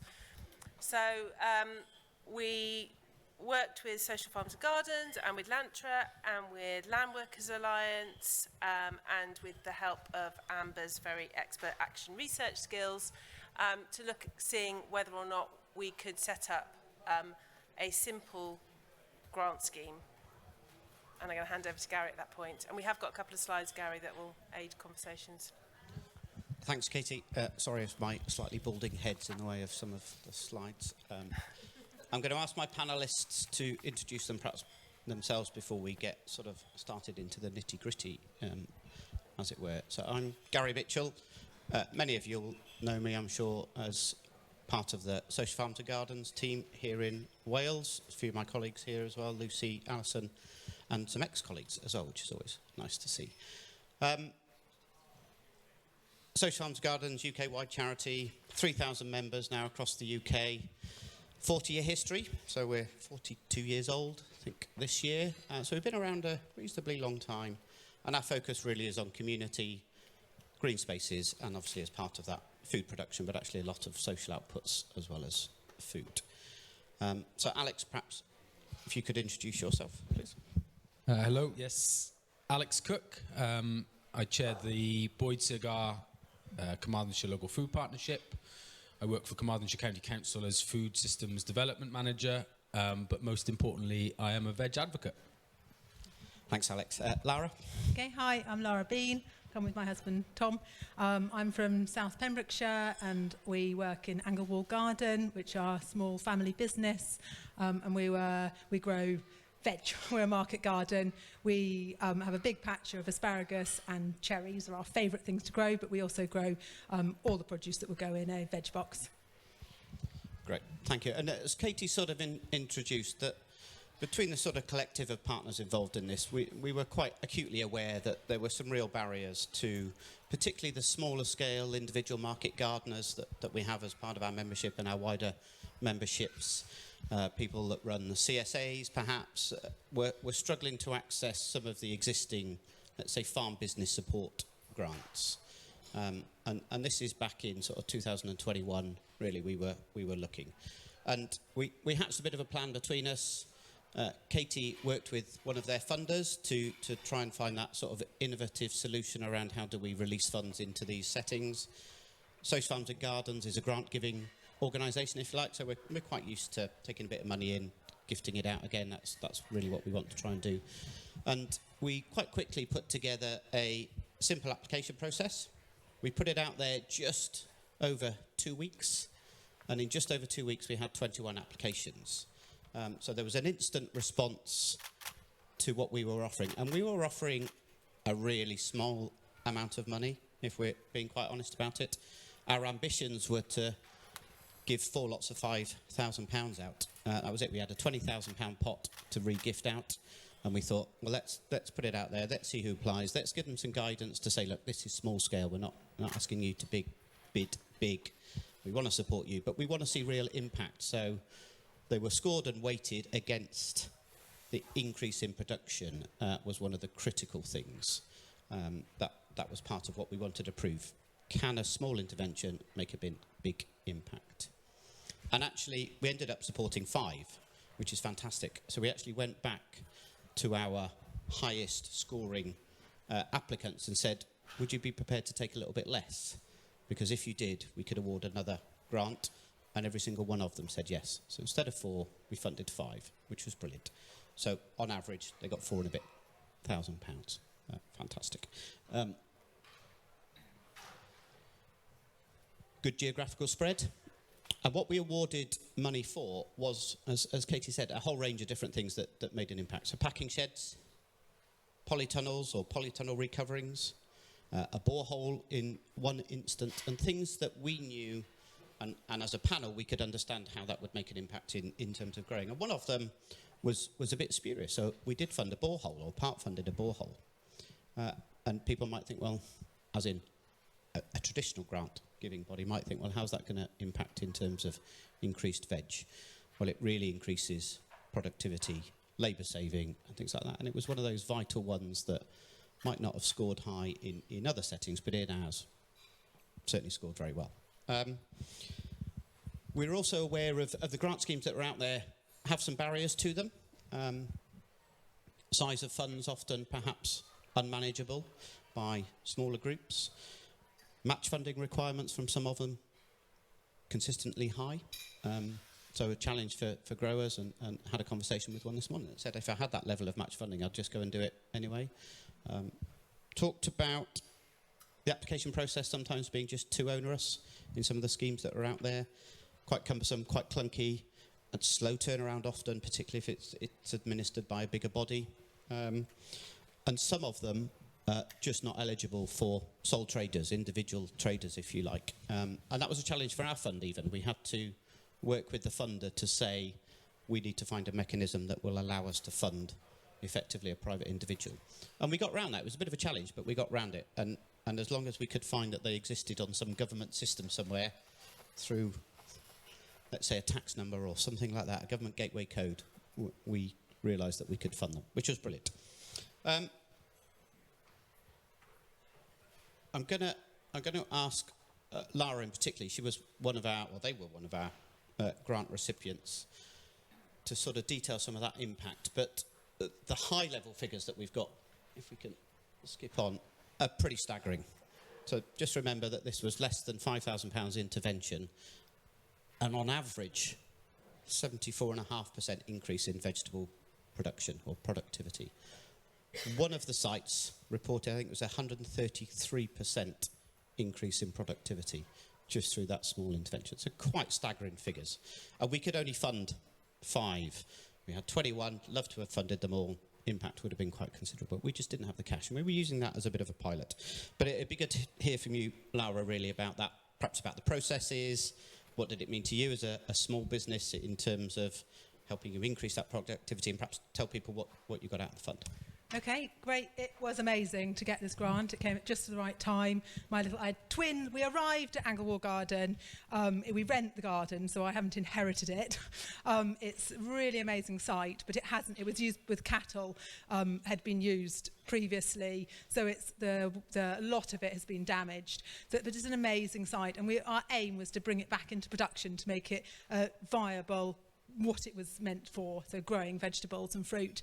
But I arrived with twin babies in arms and a 2-year-old toddler. So we've been growing grassroots up, and to go in for a large grant was really out of our reach, just for the fun, exactly what you've said, all the loops you have to jump through to get those grants. So when this came out, the girls had just started school. It was exactly the right time. I was starting to look into doing veg boxes. I'd trialled for a couple of years beforehand, and it was really, there was a demand for it, a demand for veg, and we'd got a small polytunnel that was begged and borrowed. We'd bought the cover, and it was nearly on its way out, blew down last year. So, but to get this, to put the £6,000 in to get up, we're right near the coast, so it had to be a good polytunnel. We knew that, and to get that funding, veg is not very valuable. So there's a lot of veg boxes, £6,000, when you're also trying to earn some money to feed yourself with. So to have this, what might seem small to other people, was really significant to us. The application, the process, it was the fact that there was only 2 weeks to apply was brilliant. We didn't have to kind of stress too much about it. And I think simply, if I can just say I had tiny children, I was a working mum, I had a garden to work, and I did the application, I think sort of shows that it wasn't very difficult to apply for. There were some things we had to get planning, which was slightly complicated, but we got it. And a few hoops like that, but we managed to get it. We did a bit of match funding, which we put it up ourselves. So we've got a northern tunnel, a really high-spec one, which meant, because my husband's got experience putting tunnels up, we put it up, so that saved. So if you can match in physical ways, it really, really benefits. So the application was excellent, really pretty straightforward. The benefit, just great. I mean, I don't think one has to explain too much how a nice, generous polytunnel would impact on a market garden. One of the things I really wanted to do was lengthen the growing season. So in which that did. So I've been able to, I'm still continuing. I harvested tomatoes this morning, cucumbers, courgettes. I'm coming to the end of them, but I'm still putting them in my veg boxes. So that's really great. That has worked. It's full, it's green, it's full of stuff. The problem is when to pull that out and put the next things in. So that's worked really well. I've got potatoes in to come for potatoes for Christmas. The other thing that's brilliant, it gives me another indoor space, which, looking at the weather, you're just driven as a grower by the weather. So I can't get on the land at the moment, so I've decided today to grow my broad bean crop in my tunnel. So I'll do an overwinter one, then rip that out. So it's meant I've been able to be much more adaptable and not so dependent on the weather. The other really amazing thing is it gives me an indoor space. So I grow my onions outside and then dry them inside. My pumpkins get ripened off inside. My bean poles have just been put inside to dry them off. It's a really, really valuable space to have. So it's been brilliant. It's the fact that we haven't had to put that £6,000 in initially has meant haven't had to put the price up on the vegetables, which has been fantastic. So I haven't had to then, they've been affordable for everybody who's buying them. The veg box side of it, I put the application in saying that I was going to do veg boxes because that seemed a really good way to get veg out to people. And I did do that for 2 years, and that was brilliant. It was successful. People loved it. But I think the people who were buying the veg boxes were not necessarily the people that one's really trying to get veg out to. And it is, there are wealthy people. It's Pembroke, it's the Peninsula, there are second homes, there are early retirement. But there are also very poor people who are on the other end of the demographic scale that need the vegetables. And so what I've actually, evolved to do is I do veg boxes still, but there's a great demand. We have a tiny little honesty stand, which is where you have to drive past it to get to the beach to drive your to walk your dog and then drive back past it.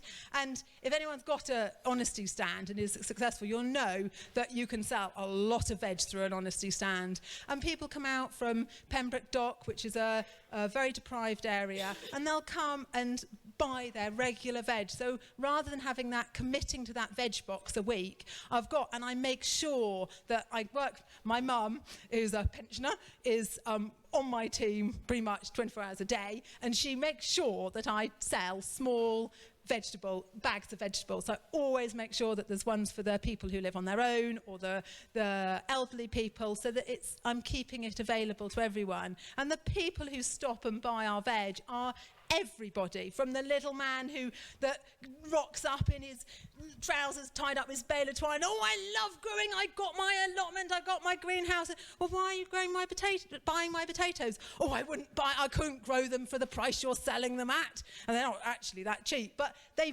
value, there's a culture in Pembroke. There's one thing, there's a tradition of growing Pembrokeshire new potatoes. So there is a culture of growing on the last generation, so the granddads and the great-granddads of growing vegetables, but that's being lost. But you've still got it a little bit. So there is a call for the vegetables, and thanks to you lot, we've been able to keep doing what we're doing. No, thanks, Lara. I think it's really important to hear those sort of on-the-ground stories, and we were fortunate through this sort of project to have Amber's skills in terms of evaluation, and what we did was follow the growers for almost a full season to really sort of prove that impact, if you like. And it was heartening to see, we got shared it by Sarah's in the crowd there, that actually there was a question raised in the Senate directly around this scheme. So the question really was, why aren't we doing this more? And I know Callum's in the audience, don't want to pick on you, Callum, but it's interesting to note that the horticultural grant scheme has been reopened by Welsh Government. So actually one of the things that we all tried to do is influence that policy a bit, and Alex particularly doing a fantastic job on it. There used to be a farm development sort of scheme, if you like, so you could apply as a farmer to do some stuff. It was quite prescriptive, so you could only get certain amounts of machinery, quite large amounts of money, that big match funding requirement. But actually Welsh Government, to be fair, and the horticultural team and the policy team listened. You can now apply for second-hand machinery. That couldn't happen before. The thresholds have come down in terms of the minimum ask, which is fantastic. Arguably, there's still a few processes that would scare off some of our levels of membership. But there were two strands, wasn't there, Callum, around a starter package, if you like, and a development one.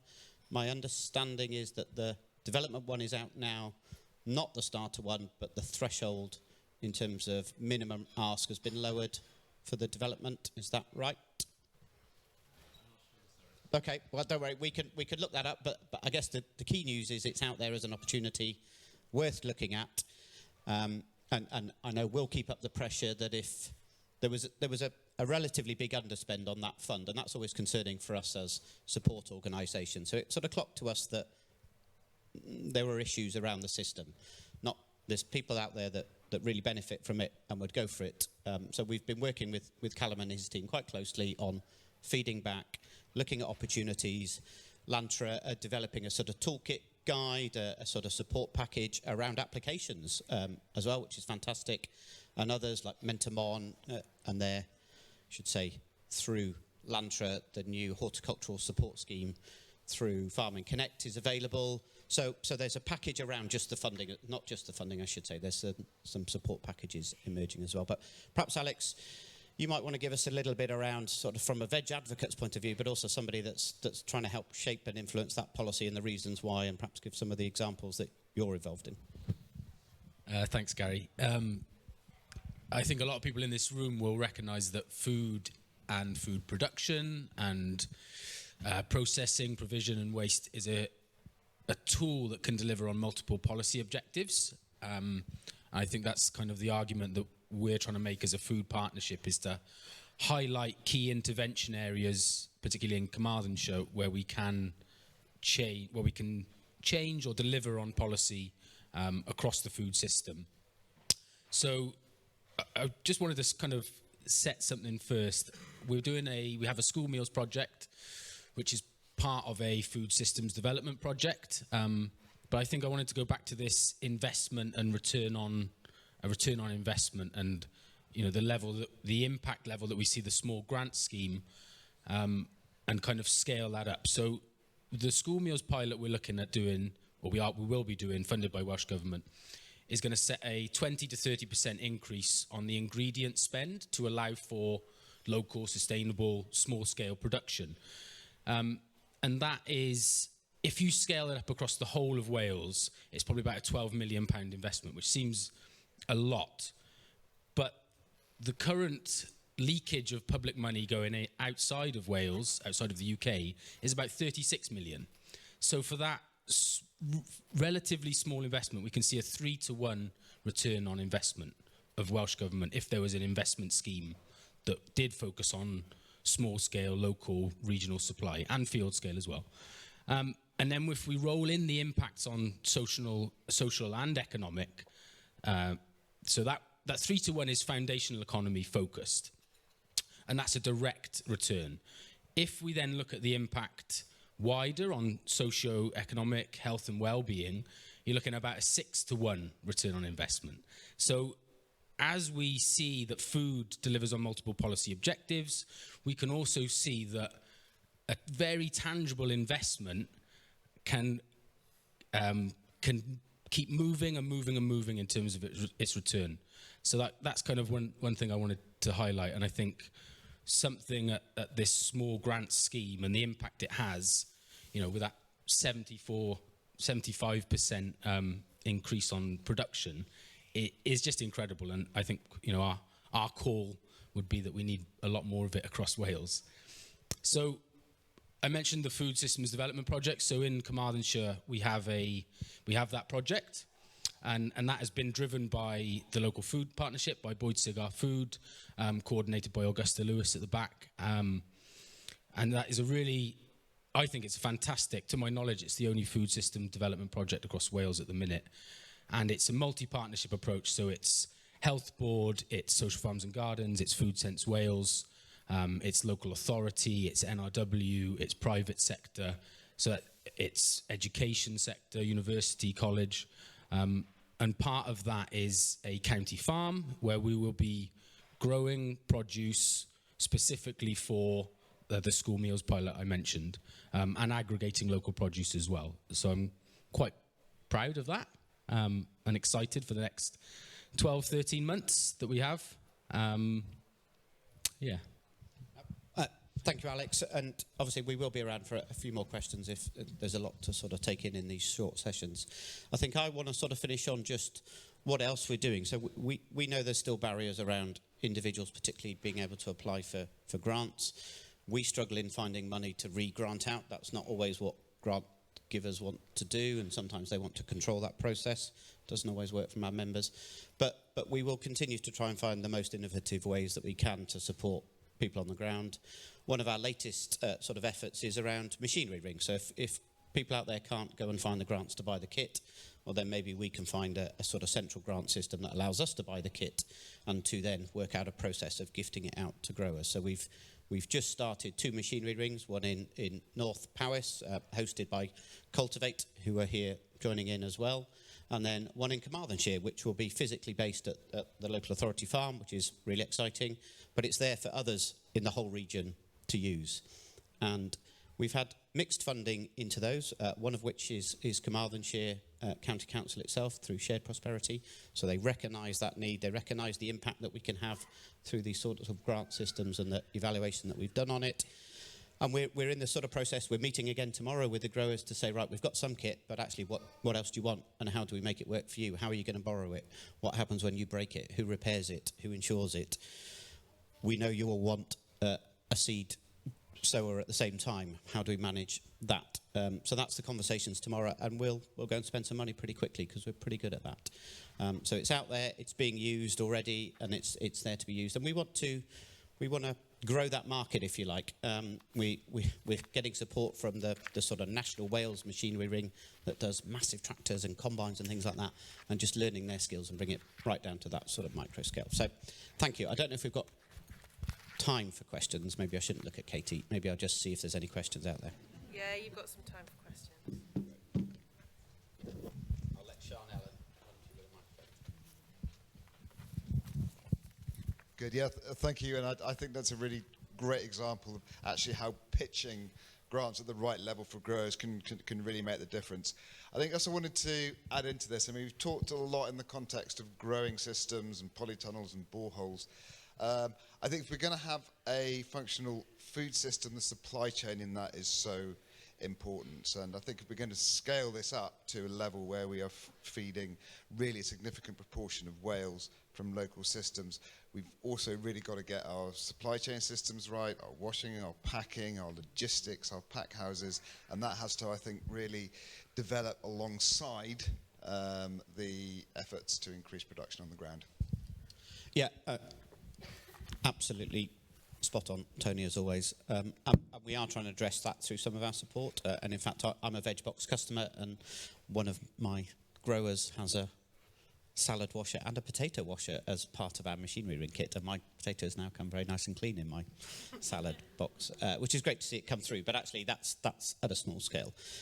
Edward's in the audience here as well from Castell. How we know we've got to coordinate with those wholesalers, effectively already buying it, using the systems that are out there. We know that he's got access to slice and dice systems, and that's probably where the future is, at that larger scale of particularly food school meals systems. We've got to make sure that we're feeding into the existing ones and supporting the very local ones to keep going. So, yeah, I think we'll keep doing our best, and we'll take support from anywhere that's willing to give it and then pass that support on. Any other questions?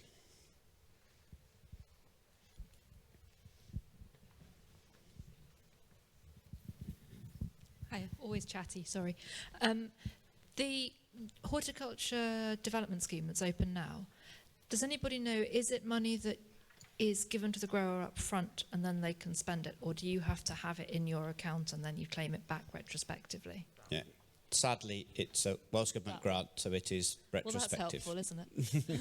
Thank you. Yeah, and that's one of the challenges we recognise. And actually, in our grant scheme, we put the question out to the growers: can you afford to buy it up front? And if not, ask us, and we'll help you. Some could, and some couldn't, and that's fine, and we'll work that way. Welsh Government is a bit more constrained in the way that it thinks it needs to do its audit trails and stuff. So, Callum, I know you've had that as feedback several times, but please do take it back again and say it's a barrier, because it really is. Thank you. Is that the same with the business investment scheme for bits of kit that the food industry would take, for example? Ooh, I don't know. You're talking like, sometimes we've had very big grants before in the food and drink sector, and I'm imagining, does that come up front? No. It is the same. It's the same mechanism. And actually, I'm going to moan at local authorities, shared prosperity, all of that funding is retrospective as well.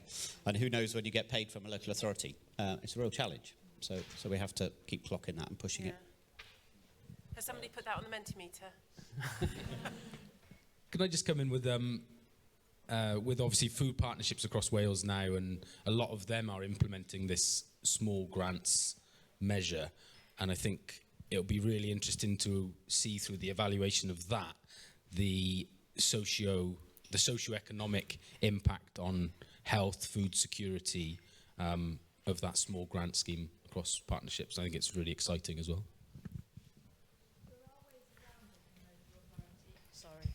Certainly in CRF, the predecessor of SPF, Shared Prosperity, we did grants in Monmouthshire, and the money went out to the recipients before Monmouthshire County Council extended it. And so we then had to see proof of defrayment before we could claim it back. But there are ways that it can be done. So if anybody's having that battle, stamp your feet and then smile nicely, because it obviously can be done if you can get the right person to think that way.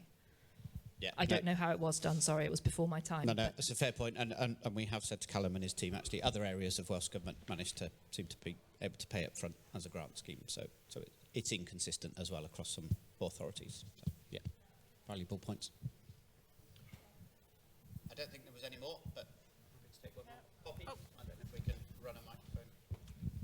Thanks. Yeah, these small grants and the way that they're being kind of social farms and gardens are supporting the distribution seems like really supportive for new entrant growers and small scale growers. So I was just wondering, like, what's the vision for the future with that, and is there any prospect for continuing that, or just into the future question? I think there's always a prospect. It's always a challenging to find out where that support might come from financially. I think we're certainly lobbying Callum and his team to say, look, if you've got underspend, if you're not spending it and it's still not working, then perhaps put it back out to the sector to spend on your behalf, so that we can remove some of those barriers straight away and do it. But Welsh Government's only one avenue, and we know every government, be that local or national, is strapped for cash. So we need to look for some of those mixed finance models, where it's not just whole grants, so there's perhaps loan support and advice support to match that. And that's the sort of model that in some growing settings works really well, we know that. So we've explored avenues, and partners like Land Workers Alliance doing that very well as well. Real Farming Trust doing it as well. So yeah, hopefully there are opportunities going forwards. Thank you, Poppy. There's another couple of questions up in the corner there. I think just following on from that, I think spaces like this are really useful as well, because it's not just about the grant for the equipment or the networking around a machinery ring, it's also about the skills and it's about access to land. So by bringing together organisations that are represented here and building trust between us, I think that could be really beneficial as well in terms of accessing funding, but also accessing the other support that needs to be coupled with that in order to make it really effective. So yeah, thanks for bringing us all together. Do you want to if you pass it just across there? I've got a couple of questions, so I'm going to be quick. The 79 weekly veg boxes, is that across the 5 growers or average per?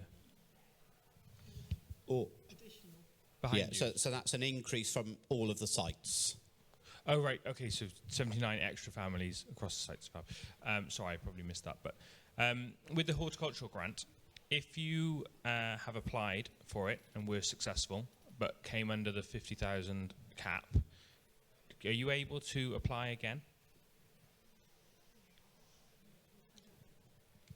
Is that a question for Sarah or Callum? Yeah, it's probably one towards Callum. My assumption is if you were unsuccessful, you can reapply.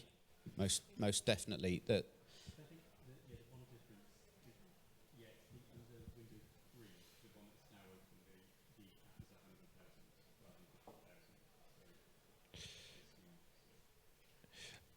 And you kind of touched on it just now with where you find that 60%.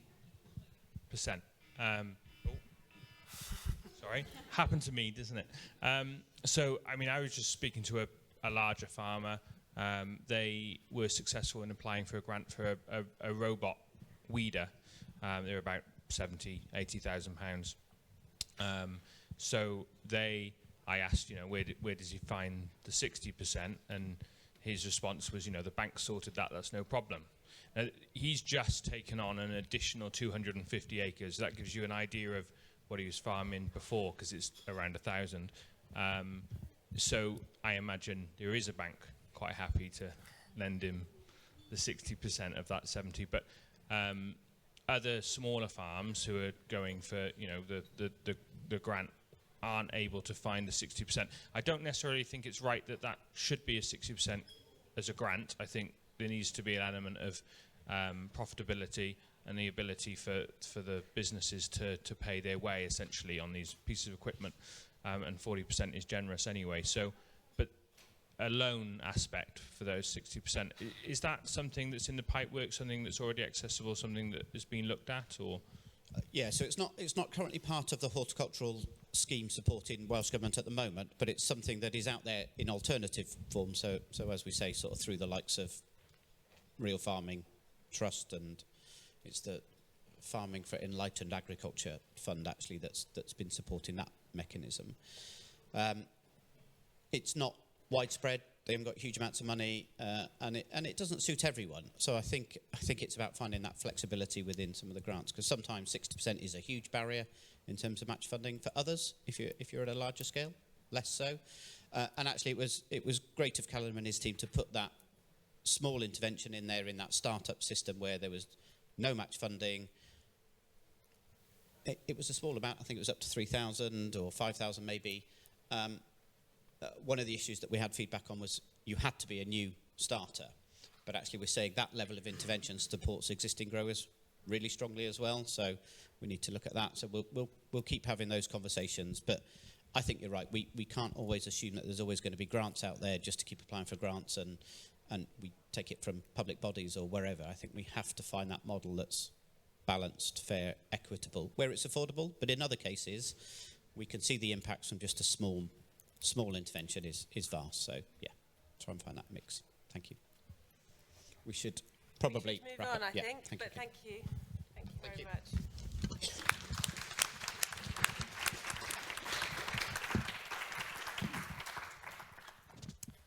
Okay, right. It's 2:30, so we'll aim to be finished by about 3:10, if that's okay for everyone. We're going to have one final session now, and then just a bit of a time for a Q&A type wrap-up, so it'll be led by the audience in terms of how long you want to spend doing that afterwards.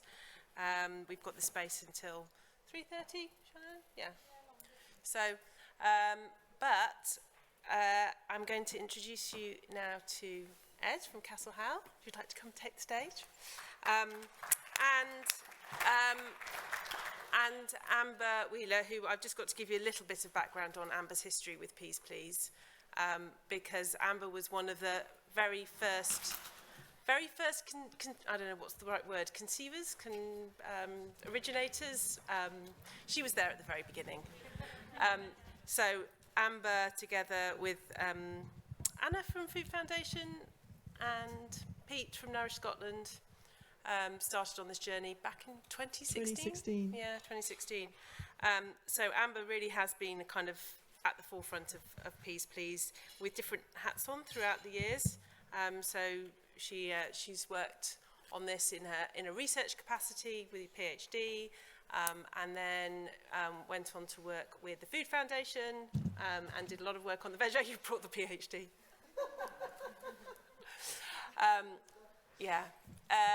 And yes, then worked with the Food Foundation on developing the Pys Plîs work, and in particular around the veg advocates, but also around the Fruit and Veg Alliance from a UK perspective, and has now been supporting a lot of our work in Wales around action research, because we really recognise that in order to properly understand what's happening, sitting in a room and writing a desk report doesn't really do it. We need to actually be on the ground working with people in the system and understanding the challenges as they unfold on the ground, and Amber's absolutely amazing at doing that.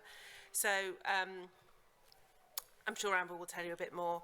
And Ed from Castle Howe, Ed, I don't think when we first met, we thought we'd spend hours and hours talking about courgettes, but that's the way it's ended up.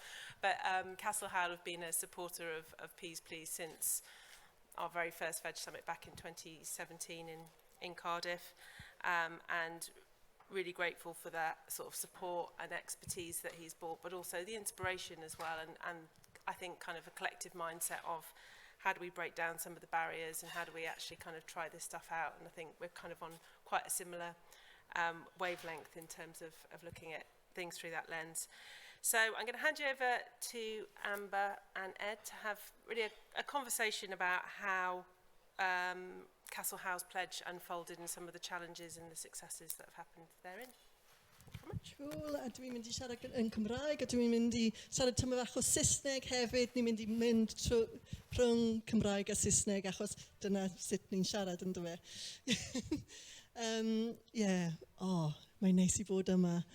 Mae'n fel babi fach, roedd Pys Plîs, mae'n bach yn babi, a mae'n mas fyna, a dwi'n mor diolchgar a falch. Mae'n hyfryd I bod yma. A diolch I Bwyd Synnwyr Cymru am popeth sydd ti wedi gwneud. Nawr, Ed, cwrdd ni tua 6 mlynedd yn ôl, dwi'n meddwl. A dyna pryd roedd Pys Plîs wedi yn dechrau, nes ni mas da Veg Facts, Veg Facts, ble yw e? Hyn. 2016, Veg Facts. So, ni'n rhoi pethau lawr fel beth sy'n digwydd gyda'r llysiau a just setting the scene. A wedyn, eithon ni mas, daeth mwy o pobl i mewn, a roeddwn ni edrych am pledges. Mae'n anodd i dweud yn Cymraeg, so dwi'n mynd i dweud pledges. Ed, Castell Hawel. Beth yw Castell Hawel? A hefyd, faint amser wyt ti wedi bod yn gweithio i Castell Hawel? Wel, gynta gyd, na i siarad yn ddwyieithog yn ogystal, os mae hwnna'n rhaid. Wel, mae'n gret i fod yn rhan heddi. Diolch Katie am y gwahoddiad i fod yn rhan o'r panel heddi. Wel, fi wedi bod yn Castell Hawel ers dros 20 mlynedd, a fel sy'n gyfarwydd iawn i'n cwmni sydd wedi cael ei sefydlu fan hyn yn Sir Gar, oedd y ffarm Castell Hawel. Ni'n gallu gweld Yr Egin, so mae'n gret i fod nôl yn y filltir sgwar, sari symud, lot mas o fe. So ni'n cwmni dosbarthu a cynhyrchu bwyd, a ni'n dosbarthu bwyd i tua 10,000 o ysgolion ar ledled Cymru a mewn i Loegr, a pob ysbyty yn Lloegr a byti 4,000 o cwmnïau annibynnol, tafarndau ac ati a siopau coffi. A fi'n cofio, wnaethon ni cwrdd rwy 6-7 mlynedd yn ôl, a son i'n heneiddio dim. Ni edrych gwmwys fel o'n i prynu, lyciau ni'n meddwl ni. A un peth sy'n rili galonogol, ni'n mor brwdfrydig nawr, a beth o'n i'n prynu. Mae'r enthusiasm os rhywbeth, mae'r momentum wedi dilyn yn hytrach neu ffedo bant, mae'n cynyddu. Beth yw'r job title te? Ta beth, ti yw'r ail un i gofyn heddi, a fi wastad yn cael trafferth ateb hwnna, achos... Dyn gyda busaeth mewn llawer o pies. Ie, mae sawl poker yn y tan, ond... neu taten yn yr ich, falle, bach mwy berthnasol i heddi. Fi'n arwen ar ambell i prosiect yn gwaith, a... trwy gwaith fe'n Castell Hawel, nes i rhedeg yr ochr cig am rwy 5 mlynedd. Fi wedi nabod y teulu ers o'n i yn ffermwyr ifanc fan hyn yn Nghaerfyrddin. Felly fi wedi bod yn y sector bwyd ers ges i'n geni, a dim yn bell o fan hyn, ges i'n geni a codi lan ar ffarm tua 5 milltir bant o'r Egin. Felly, so fi'n neud lot o wahanol bethau gyda gweithio ri, ond... Pam llysiau te? Pam lai? Rymani cario ymlaen yn Gymraeg, dy fe, mae'n mynd yn gwyd, fi'n creu yn Cymraeg. Chi'r yn oreit gyda'r pob un yn oce? Gwyd. Na ni, mae bysedd yn mynd lan, mae pobl yn gwrando. Wel, gwir gwir, ni'n cwmni, ni'n dosbarthu tua 15,000 o wahanol bethau. Wrth gwrs, mae llysiau, ni'n wedi bod gwrthu llysiau ffres a ffrwythau. Wrth gwrs, ers y cychwyn i rwy raddau. Ond wrth gwrs, mae lot o llysiau yn y cynhwysion y pethau ni'n gwerthu. A fi'n credu... so ni'n ôl i 2017, fi'n credu trwy fod yn rhan o Pys Plîs, neu Pys Plîs, trwy fod yn rhan, mae wedi agor lot o drwsau ni, a mae wedi, os rhywbeth, wedi tannu nellu felly dyletswdd a yn cyfrifoldebau ni fel rhywun sy'n y gadw i'n fwyd gyda cysylltiadau nôl i'r sector amaethyddol. Achos yna beth i'n gwreiddau i a gwreiddau'r cwmni, yn llythrenol fan hyn yn Sir Gar. A wrth gwrs, wrth siarad gyda pobl fel Tithe Amber, siarad gyda Katie a Pearl, a dwi'n nabod llwyth o wahanol bobl, Alex a beth i fod pob un sy'n ma heddi, gwir y gwir. Ni'n gweld pwysigrwydd bod y cenhedlaeth nesaf, felly ti bach yn wahanol i'n cenhedlaeth ni, achos ar yn loris ni ar hyn o bryd, allwch chi prynu unrhyw beth o llysiau ffres fel ultra-processed, bwydydd ultra-processed. A ni'n, beth yw'r gael fwylom, na'r sector ni'n byw, dim byw, na'r sector ni'n gweithio mewn. Ni'n adlywyrchu os liced, beth mae'n cwsmeriad ni moyn. Ond ar ôl fel yn rhan o hwn, a clywed pobl fel Dan yn siarad ar dylanwad y cwmnïau mowr fel, wel, pob un, really, McDonald's, KFCs ac ati, Nor, Nestle, ar ei dylanwad nhw, a'r cyllid maen nhw'n gallu rhoi tu ôl ymgyrch marchnata, ti dechrau crafu'r gwyneb a ti'n meddwl, hang on, falle sa'n cweit yn cyffwrddus i beth i bethau fel hyn, so'n cweit yn iawn, a falle bod ni digon barod i dderbyn pethau ar face value os licio ti, ond fi'n teimlo trwy gweithio gyda'n cwsmeriad ni ar gadw i'n fwy, licio ni trial newid pethau gorau ni gallu. A beth oedd y pledge gyntaf? Roedd rhaid i fi edrych fel lan. Mae yna PhD fan hyn ar tudalen. Oh, really? 2003. Veg pledges o Castell Hywel. Ti'n cofio? Tudalen beth, 2003. Waw, right, oce. O, dyllunes i lan i fi tudalen 2000 de, sorry. Wyt ti eisiau fi darllen y mas? Yeah, go on, please, yeah. Okay, in Saesneg. We will endeavour to increase the vegetable content by up to 20% to a minimum of 80 grams in a further 5 product lines during 2018. Projected sales of around 150,000 portions. By the end of 2018, we will aim for 21 of Authentic Curries and World Foods Company ready meals lines to contain a minimum of 1 portion of veg, and we will endeavour to ensure that all new product development contains a minimum of 1 portion of veg. Right, okay, mae lawr yn di a gwyn. O'n i'n actually yn cofio hwnna, ond o'n i just wondran rhag ofyn bod y wanol fyny. Right, ers y pledge gynta, neu felly na i troed y Saesneg nawr. No ni stick yn y Cymraeg. Yeah, go on, clatio ni mlaen yn Gymraeg de. Fi'n credu... Right, beth o'na, 2017 dy fe, so mae faint sy'n mynd 6 mlynedd ers ni. Right, Pam wnaethon ni, right, try at y Saesneg, right, when we first were introduced to Pys Plîs and we felt, we felt incumbent to pledge, little did we think at that stage what kind of journey we'd be on, and the pledge was, by and large, a little bit of finger in the air because it was so new to ourselves. So that pledge has kind of evolved and matured as the years have gone past, and it's taken us to areas which we wouldn't have envisaged 6 years ago, and 2 years of those were kind of lost completely due to COVID. So we were dealing then, we were the exclusive suppliers to Brains the Brewery, based in Cardiff.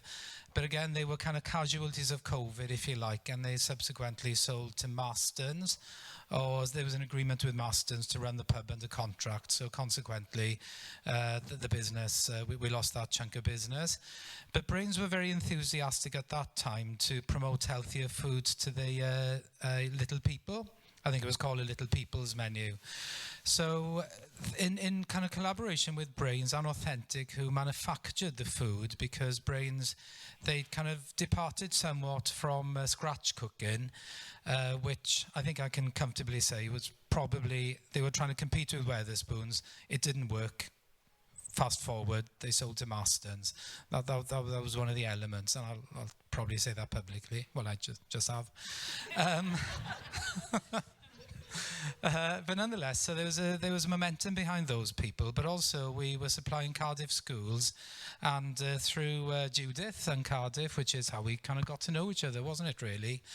Through the enthusiasm they showed there in Cardiff schools was to try and make some differences, and I think that nobody in the supply chain, nobody works or should really be working in a silo, and there's plenty of evidence that the supply chains that work best are the supply chains which collaborate. You're only as strong as your weakest link, and that's true. So when we took that pledge, our pledge now has evolved with Authentic Curry, and I think we've added another couple of layers to it. And I know I do send emails to some like 20 odd recipients, of which there's a few of you in the room here.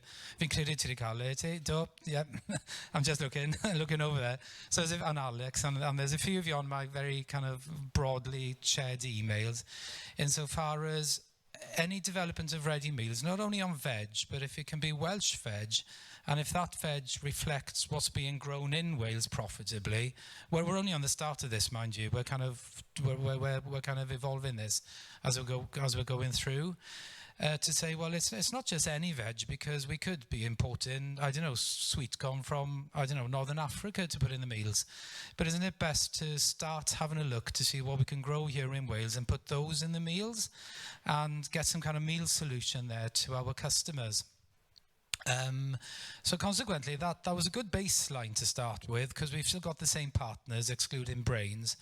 But I think it's kind of evolved quite a bit since then, and that momentum seems to be accelerating, I would suggest, Amber. Yeah, wyt ti'n cofio y Veg Advocates, a roedden nhw'n edrych ar y pledges, a roedden nhw'n dweud, mae hwn yn dda, mae hwn yn ddim yn dda, a roedden nhw'n yn rhannu ei meddyliau am y pledges. Ti'n cofio wneud na?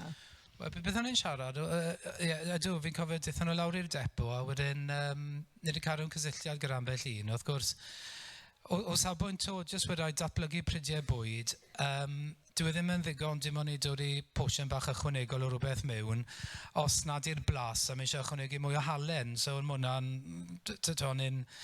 ni'n ddyn yn dda ar un ochr, ond ni'n ddyn yn wael ar ffordd arall. Felly mae eisiau rhyw fath o cydbwysedd, wrth gwrs, a dilyn felly'r eat-well-guide, neu beth o'n i'n dilyn yr adeg ni, a tynnu mewn wahanol bobl i helpu ni.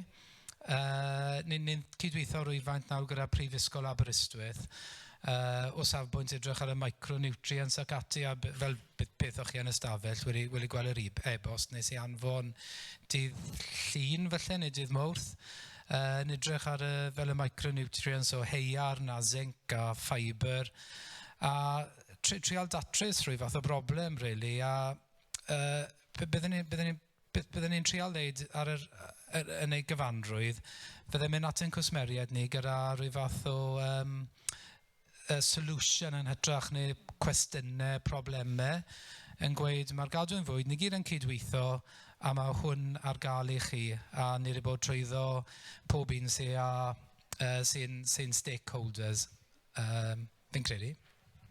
A beth am courgettes? Pam courgettes, te? Dych chi'n gallu dweud tymau bach am beth sut dath y prosiect i lan, neu... Wel, pam lai courgettes, dy fe?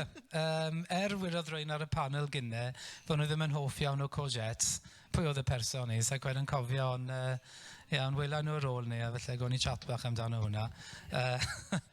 Wel, dath nes i cwrdd â Katie a Jono a Holly, wnaethon ni cwrdd yn caffi yn Gaerdydd, Ebrill llynedd, achos o'n i teimlo bach yn rhwystredig, o'n i'n really frustrated, really, yn bersonol, felly bod tipyn o bethau yn cael ei ysgrifennu, ond oedd eisiau ni actually ddeud rhywbeth.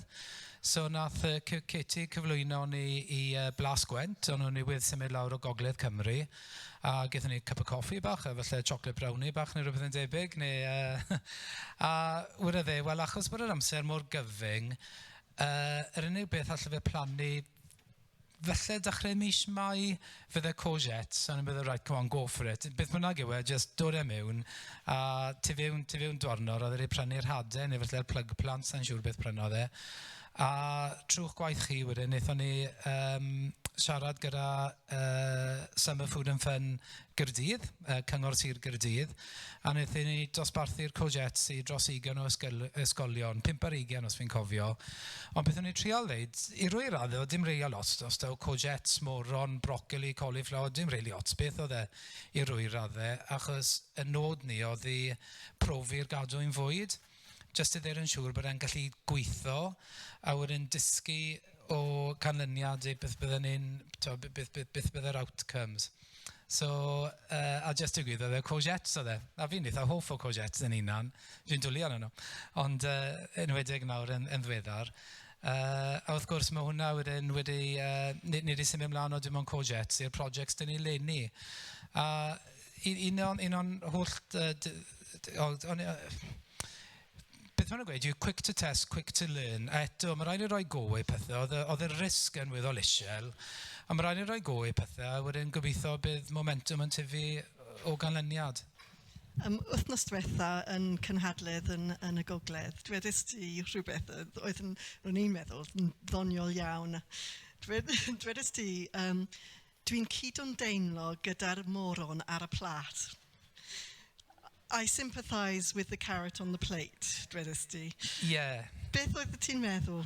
Right, felly wedi hwnna'n Saesneg, okay? O'n i ddim yn cofio gweir hwnna, wedys i hwnna? Oedd ti ar y... Oh, right, yeah.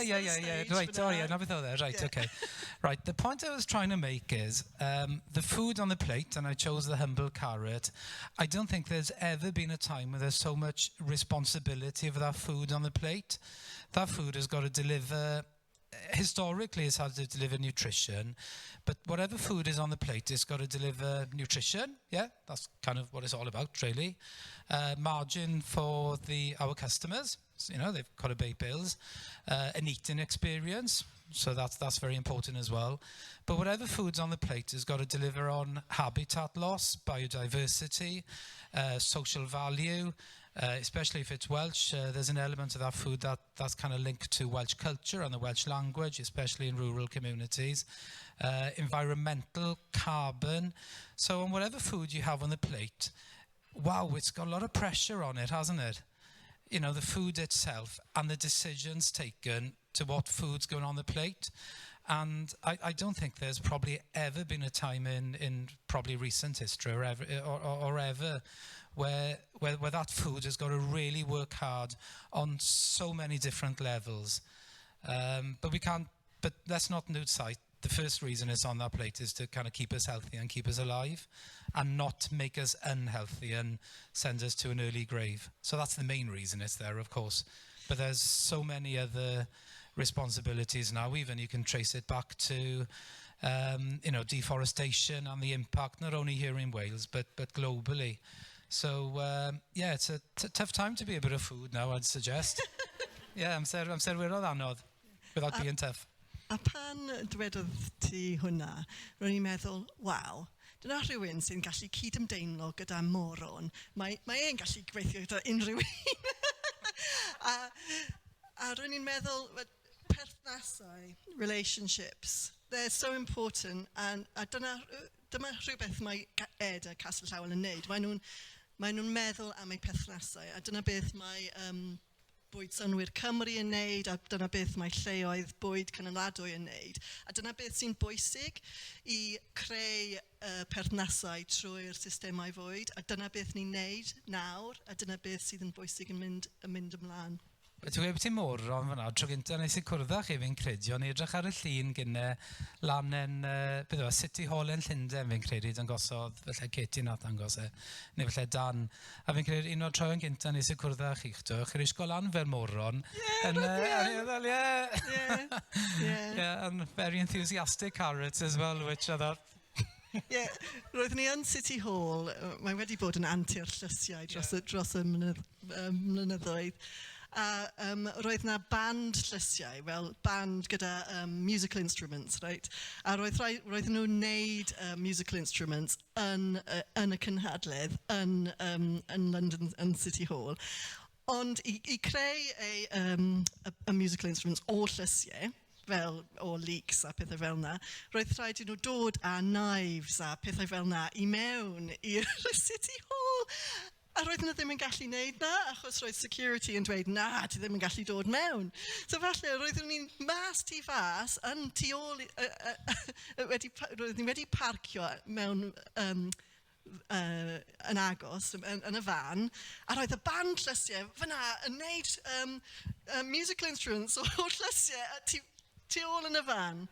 A beth dwi eisiau dweud am beth hyn yw... Fel just very bizarre audition I Britain's Got Talent. Very bizarre. O'n I fel awr sefyll, felly'n meddwl oedd pobl yn dweud fel, sa'n siŵr, symphony mas o hwthi mewn I carrots a celery, oedd yn just yn really... Ond o'n ddawnus iawn, ond fi'n credu bydd yr eina, dwi'n mynd yn bell yn gyda Simon Cowell. Ond beth mae'n dweud yw, mae rhaid cael sport, mae rhaid cael tymed bach o hwyl ysbryd, a mae wedi bod yn journey dda iawn ac yn hwylus, a ni'n edrych ymlaen I beth sy'n dod nesaf. Wel, beth ydyn ni'n gweud, fel wnaethon ni trafod, gaethon ni cyfarfod beth I 4 wythnos yn ôl, a wedyn, o'n i'n sylweddoli, o'n i'n siarad am pethau, am y dyfodol, o'n i'n ystyried pethau, byddwn ni heb ystyried blwyddyn yn ôl. So fi'n really edrych mlaen I mis Hydref nesa a edrych nôl ar y datblygiadau yn y 12 mis sydd o'n blaen ni a meddwl, waw, ni wedi dysgu hwnna, beth allwn ni dysgu'r blwyddyn nesa, A I roi raddau, mae lot o pethau ni wedi dysgu fi'n teimlo, yn weddol amlwg unwaith ti'n mynd trwyddo fe, ond unwaith chi, fel gweud, mae'r ochr y go bach I rhywbeth er mwyn dysgu. A ni'n falch clywed gyda oedd Gary'n gweud ybyty'r grants ac ati. Grants cymarol rwydd I tyfwyr cael, heb lot o waith papur a heb lot o red tape ac ati. A fi'n teimlo bod hwnna oedd yn really calonogol, beth wnaethon ni clywed yn gynt. Gyda fi'n credu oedd twf y llysiau, beth i 80% neu rhywbeth. Achos mae rhaid ni rhoi hwnna'n cyd-testun.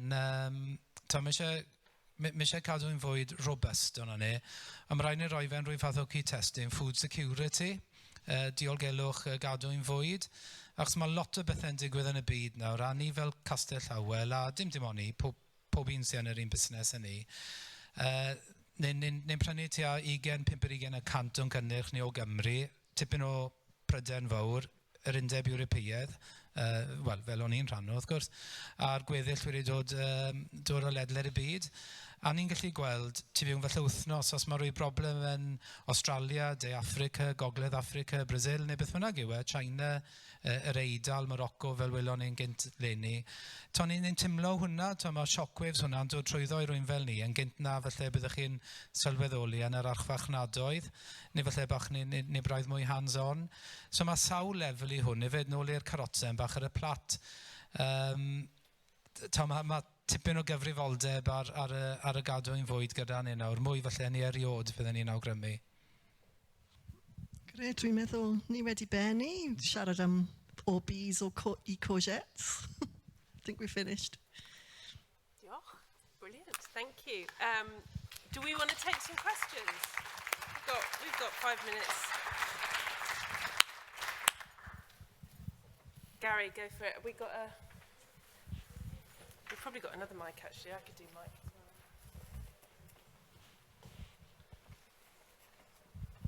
well.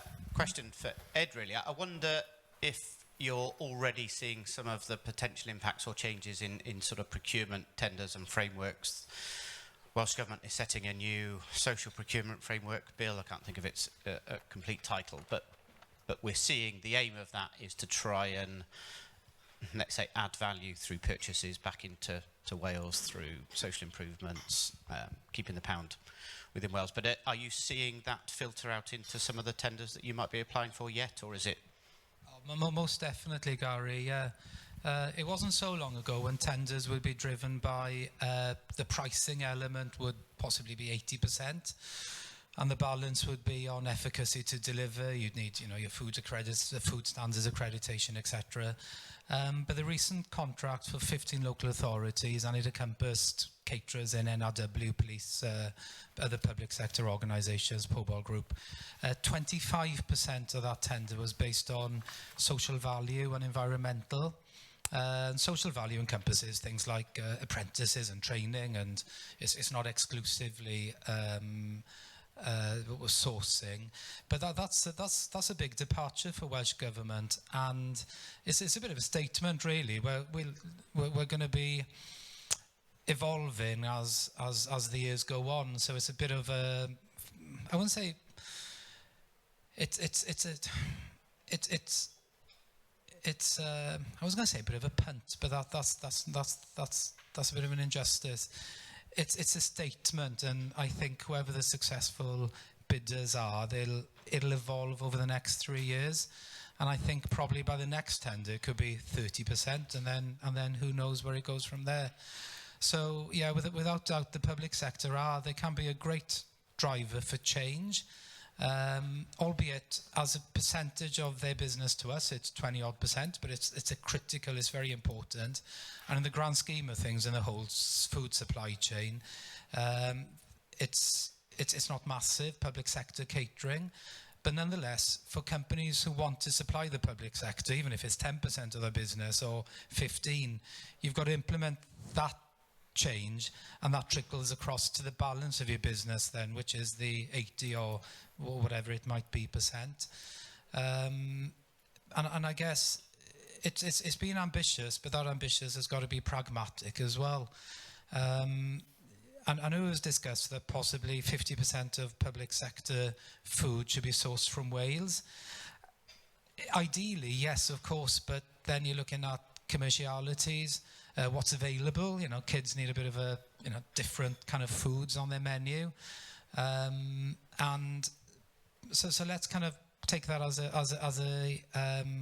an ambition, and let's work towards that. But of course, to do that then, and Alex is better placed than myself to answer this, as are probably other people as well, I know people over there. The menus have got to change and reflect what's there, because you know, if it might be 50% sourced from Wales, but if the menu is going to be still, I don't know, spaghetti bolognese, well, you know, the spaghetti and the chopped tomatoes and a lot of those ingredients, for example, we can't grow here, and we won't for the foreseeable future either. So yes, so just to say, no, there are changes there, and it's a great lever for change, public sector procurement.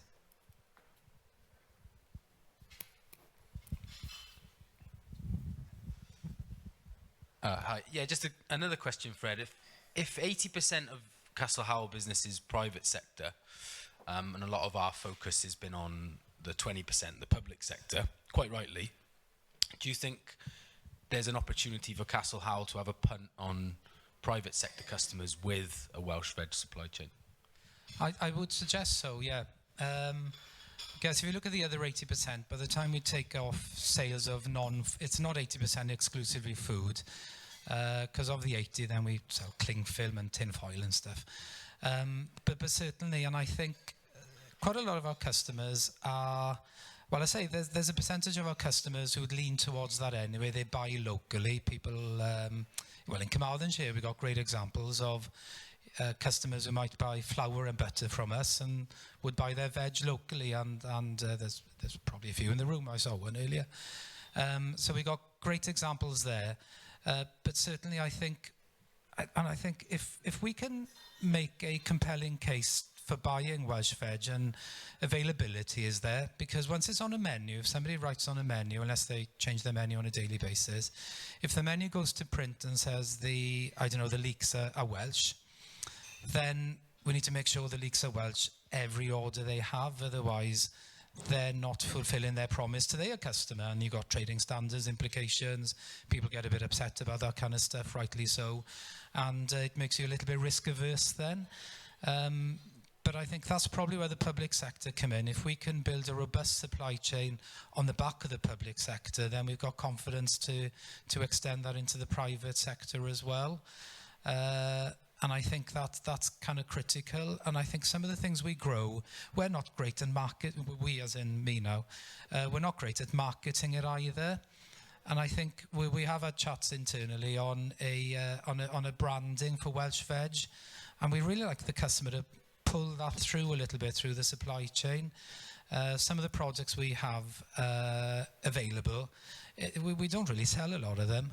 Things like chard, which seems to grow like grass in you know, and you know, leaves on trees, but we don't sell any. And I'm thinking, well, why not then? And that's a gap in our marketing, which we need a little bit of help with. But we are looking at, there's a part of Menter, well, total food marketing. I don't know if you know a guy called Richard Bond. He used to be one of the directors or regional director with Wetherspoons, and he's got quite a good CV in food service.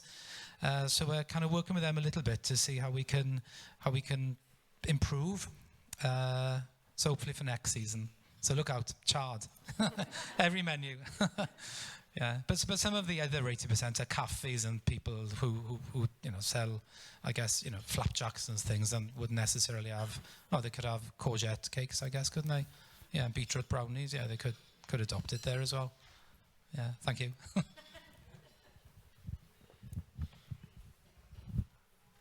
I was going to ask a bit of a cheeky question and include Katie in this as well. Talking of the vegetable band made me think, what has your favourite Pys Plîs moments been so far to everyone?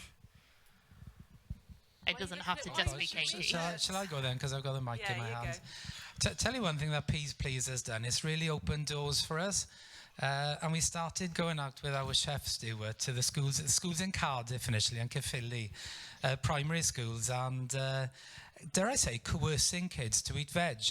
And our development chef Stewart is around 6'1". He's quite thick set, a very broad Llanelli accent, and he's kind of saying, "Yeah, you like carrots, don't you?" And the kid's saying, "Yes." So we, I don't know, I've got loads of favourite moments, to be honest with you, but they mainly involve the visits to the schools, because within half an hour, children who think they mightn't have carrots, I'll focus on carrots, perhaps they probably have, but can't remember, You know, they're eating honey glazed carrots, heritage variety carrots, carrot ice cream, which I may have mentioned earlier. And we've been around school doing brownies, not brownies, sorry, we've done brownies as well. Smoothies with broccoli, and one of the kids asked, are smoothies just cold soup? And I think, and that's really stuck with me because, you know, the honesty to say, well, actually, yeah, they are, it is cold. Yeah, it is cold soup. And then the school in Indian Park, I could go on here, it's been great going to the schools. The school in Indian Park in Cardiff, and I'm still amazed today, you know, the diversity of Cardiff, and it's not necessarily reflected down here in West Wales. You know, there were either 56 nationalities or 56 languages spoken in that school, and I still can't get over it, and it was the head teacher who told me, you were there, Katie, perhaps you were in the conversation, and I'm thinking, wow, look at the diversity in this part of Cardiff. And the kids were trwch, as we say in Welsh. They were just getting on with business. They were all having no difference in their, where they were from. They were just kids having a bit of a laugh. So my standout moment again is going to the schools and seeing children who turn their noses up at courgettes. Oh, there's another story there, but courgettes and within a while, especially with Big Stewart saying you do like them, then they're eating them, and then you can see the peer pressure there. Well, if he's eating them or she's eating them, I'm going to have a go. But we've been fortunate there. We've just had that opportunity, that focus with the children, which is kind of difficult if you've got a school of 400 pupils and you've got all of the things happening. But it can be done. And I wish we could go around all schools every day. That would be my dream job. Thank you. You'd be very good at it, Ed. Oh, yeah, it's great, the kids. They really are, yeah. You know, you were saying about that carrot. We were dressed up as carrots at the in London. Well, that was being filmed by ITV. And there were many funny moments, but so it came on, me and my family were there watching it on the telly. It was on the 6 o'clock news. And I come in, and me and Katie, and then the kids said to me afterwards, Mum, why were you wearing a plastic bag? Because the quality of the costumes was so bad. They were like, why were you on telly wearing a plastic bag? So it's not always glamorous, Katie, is it? No, there's many times it hasn't been glamorous. God, it's really difficult. There's so many moments. Actually, maybe I'll tell you about my first Pys Plîs moment, which was when we went to, another not a glamorous moment, at 5 o'clock in the morning, when we all went to visit Birmingham Wholesale Market. That was hard work. But yeah, so it was sort of the first kind of bringing people outside your little kind of key group to say, who are the people that could do something with this idea we've got. And it was our first Pys Plîs retreat in Birmingham Wholesale Market at 5 o'clock in the morning. So that wasn't, that was mixed, kind of. Yeah, it was very mixed. We were on a bus. We had like the Tesco guy. We had big business people in this money bus going around and doing this tour. And I get really bus sick. Yeah. And we had a big bowl of apples on the bus. And and I managed to throw up on the apples in the bus in front of the Tesco buyer. That's another one. I'm going to share one more with you, which is I kind of, I don't know how to describe it, but I had a moment when I was walking the dog, which must have been back in 2021, where I literally just had the idea of the small grants scheme, and I was like, well, if I've got 20 grand, why can't we just do grants out to people? And it's easy, it's not really very difficult, we can just do it. And I think because it wasn't actually, in some ways it was really difficult because there's lots of challenges and ways and trying to work around how to do it. And in other ways it was really easy because I just rang up Amber and I said, Amber, is this a stupid idea? Is this possible?